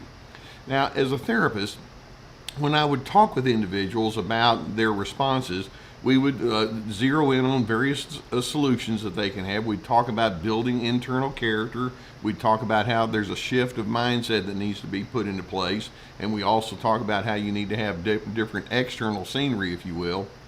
But then we get into the place where there's this the ultimate double blind. The double blind is, well, if I do get away from the narcissist entirely, there's a huge cost. But then if I decide, well, maybe I'll try to make my adjustments and stay inside the relationship where the narcissist remains, there's a huge cost. That's what I mean when I say this is such a burdensome kind of thing.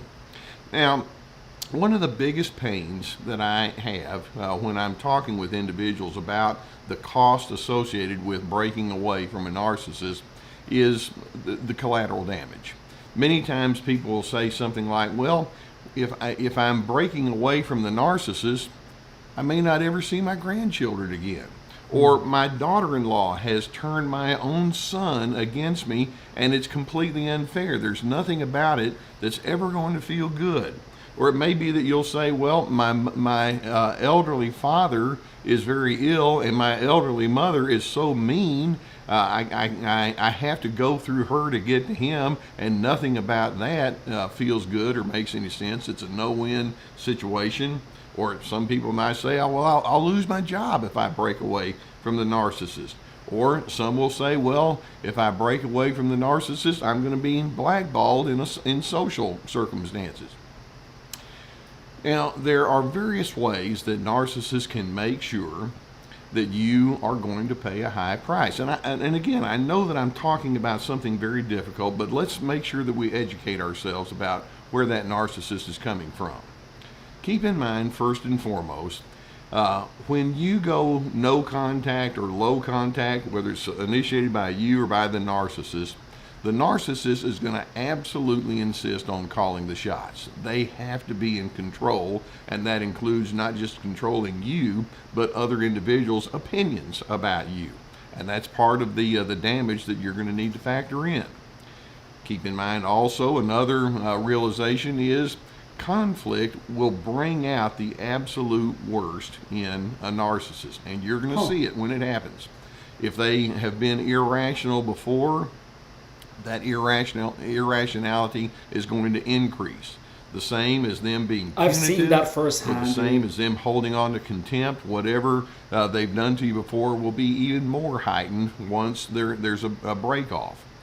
They can have a strong inclination to create revisionist history narratives, and of course, in those narratives, you're not going to come out on the good end of that kind of thing. In other words, they lie a whole lot, especially about you, and they're going to recruit other individuals to hate you as much as they hate you.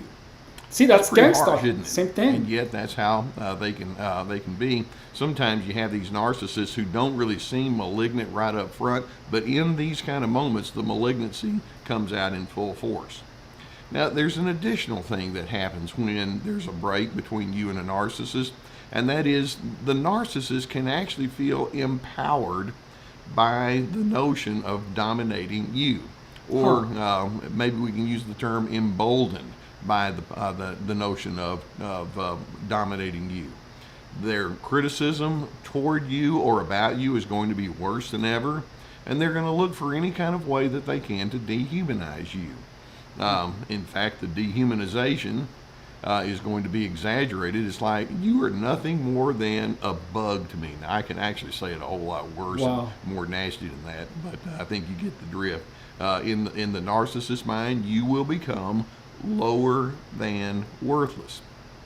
You look at that and it's like, man, there's no sense of justice in this. And the answer is correct. This is not fair. It's not right. But the narcissist more or less will imply, whether they say it out loud or not, it's certainly the message is there.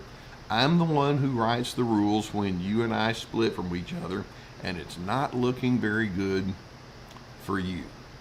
Now, here's another part of the conundrum. If you protest, the narcissist will actually increase their efforts against you. Or if you withdraw, then the narcissist can gloat and just say, see, you're just some sort of weakling over there. Either way, the narcissist takes delight in poisoning you and your reputation. They take delight in bringing others into that poisonous thinking, and it can be very ugly. Now, I'm going to go back and reiterate. I cringe when I hear people talk about these kinds of possibilities.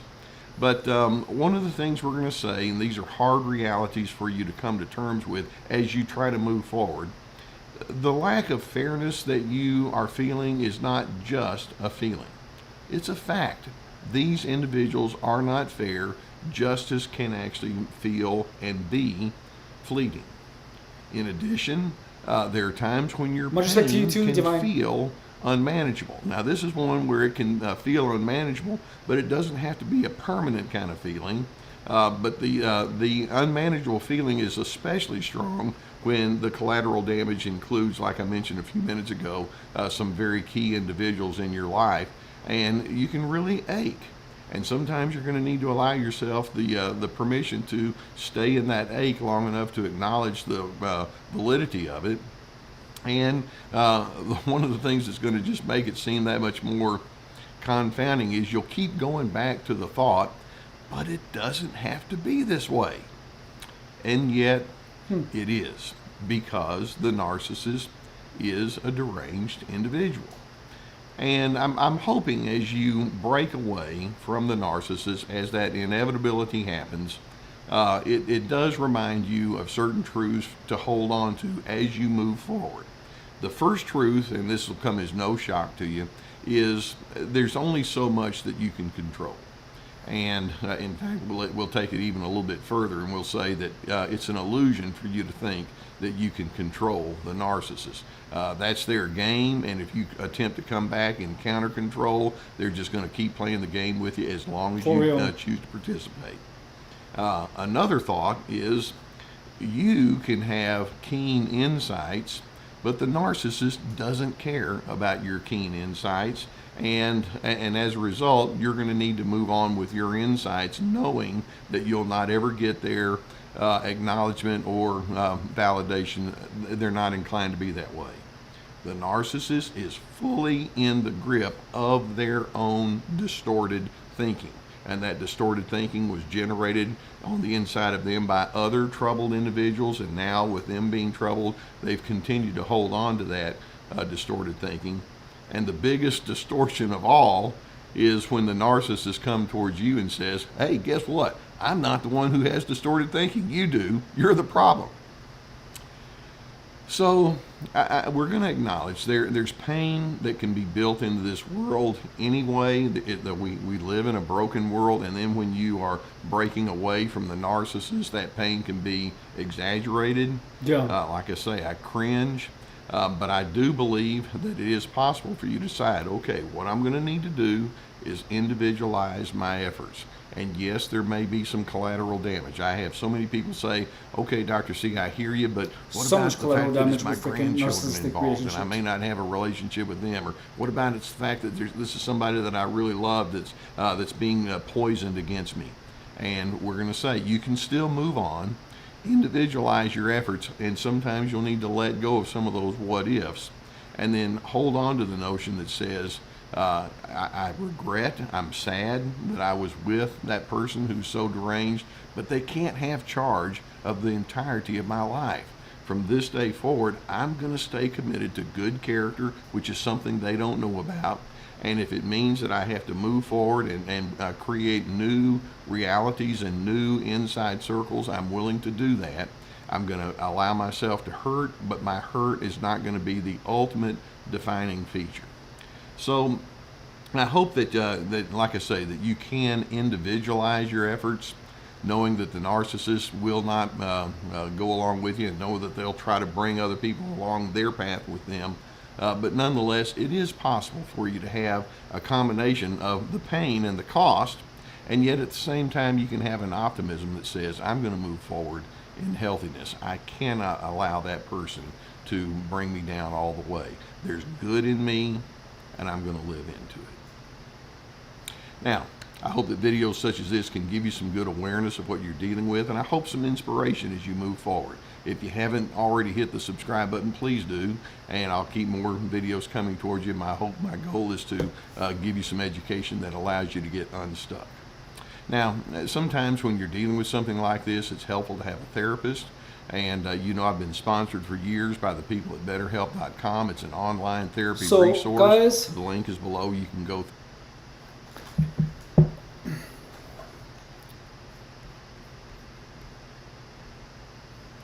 Narcissism is something so complicated, and it's something that it's, how do you say,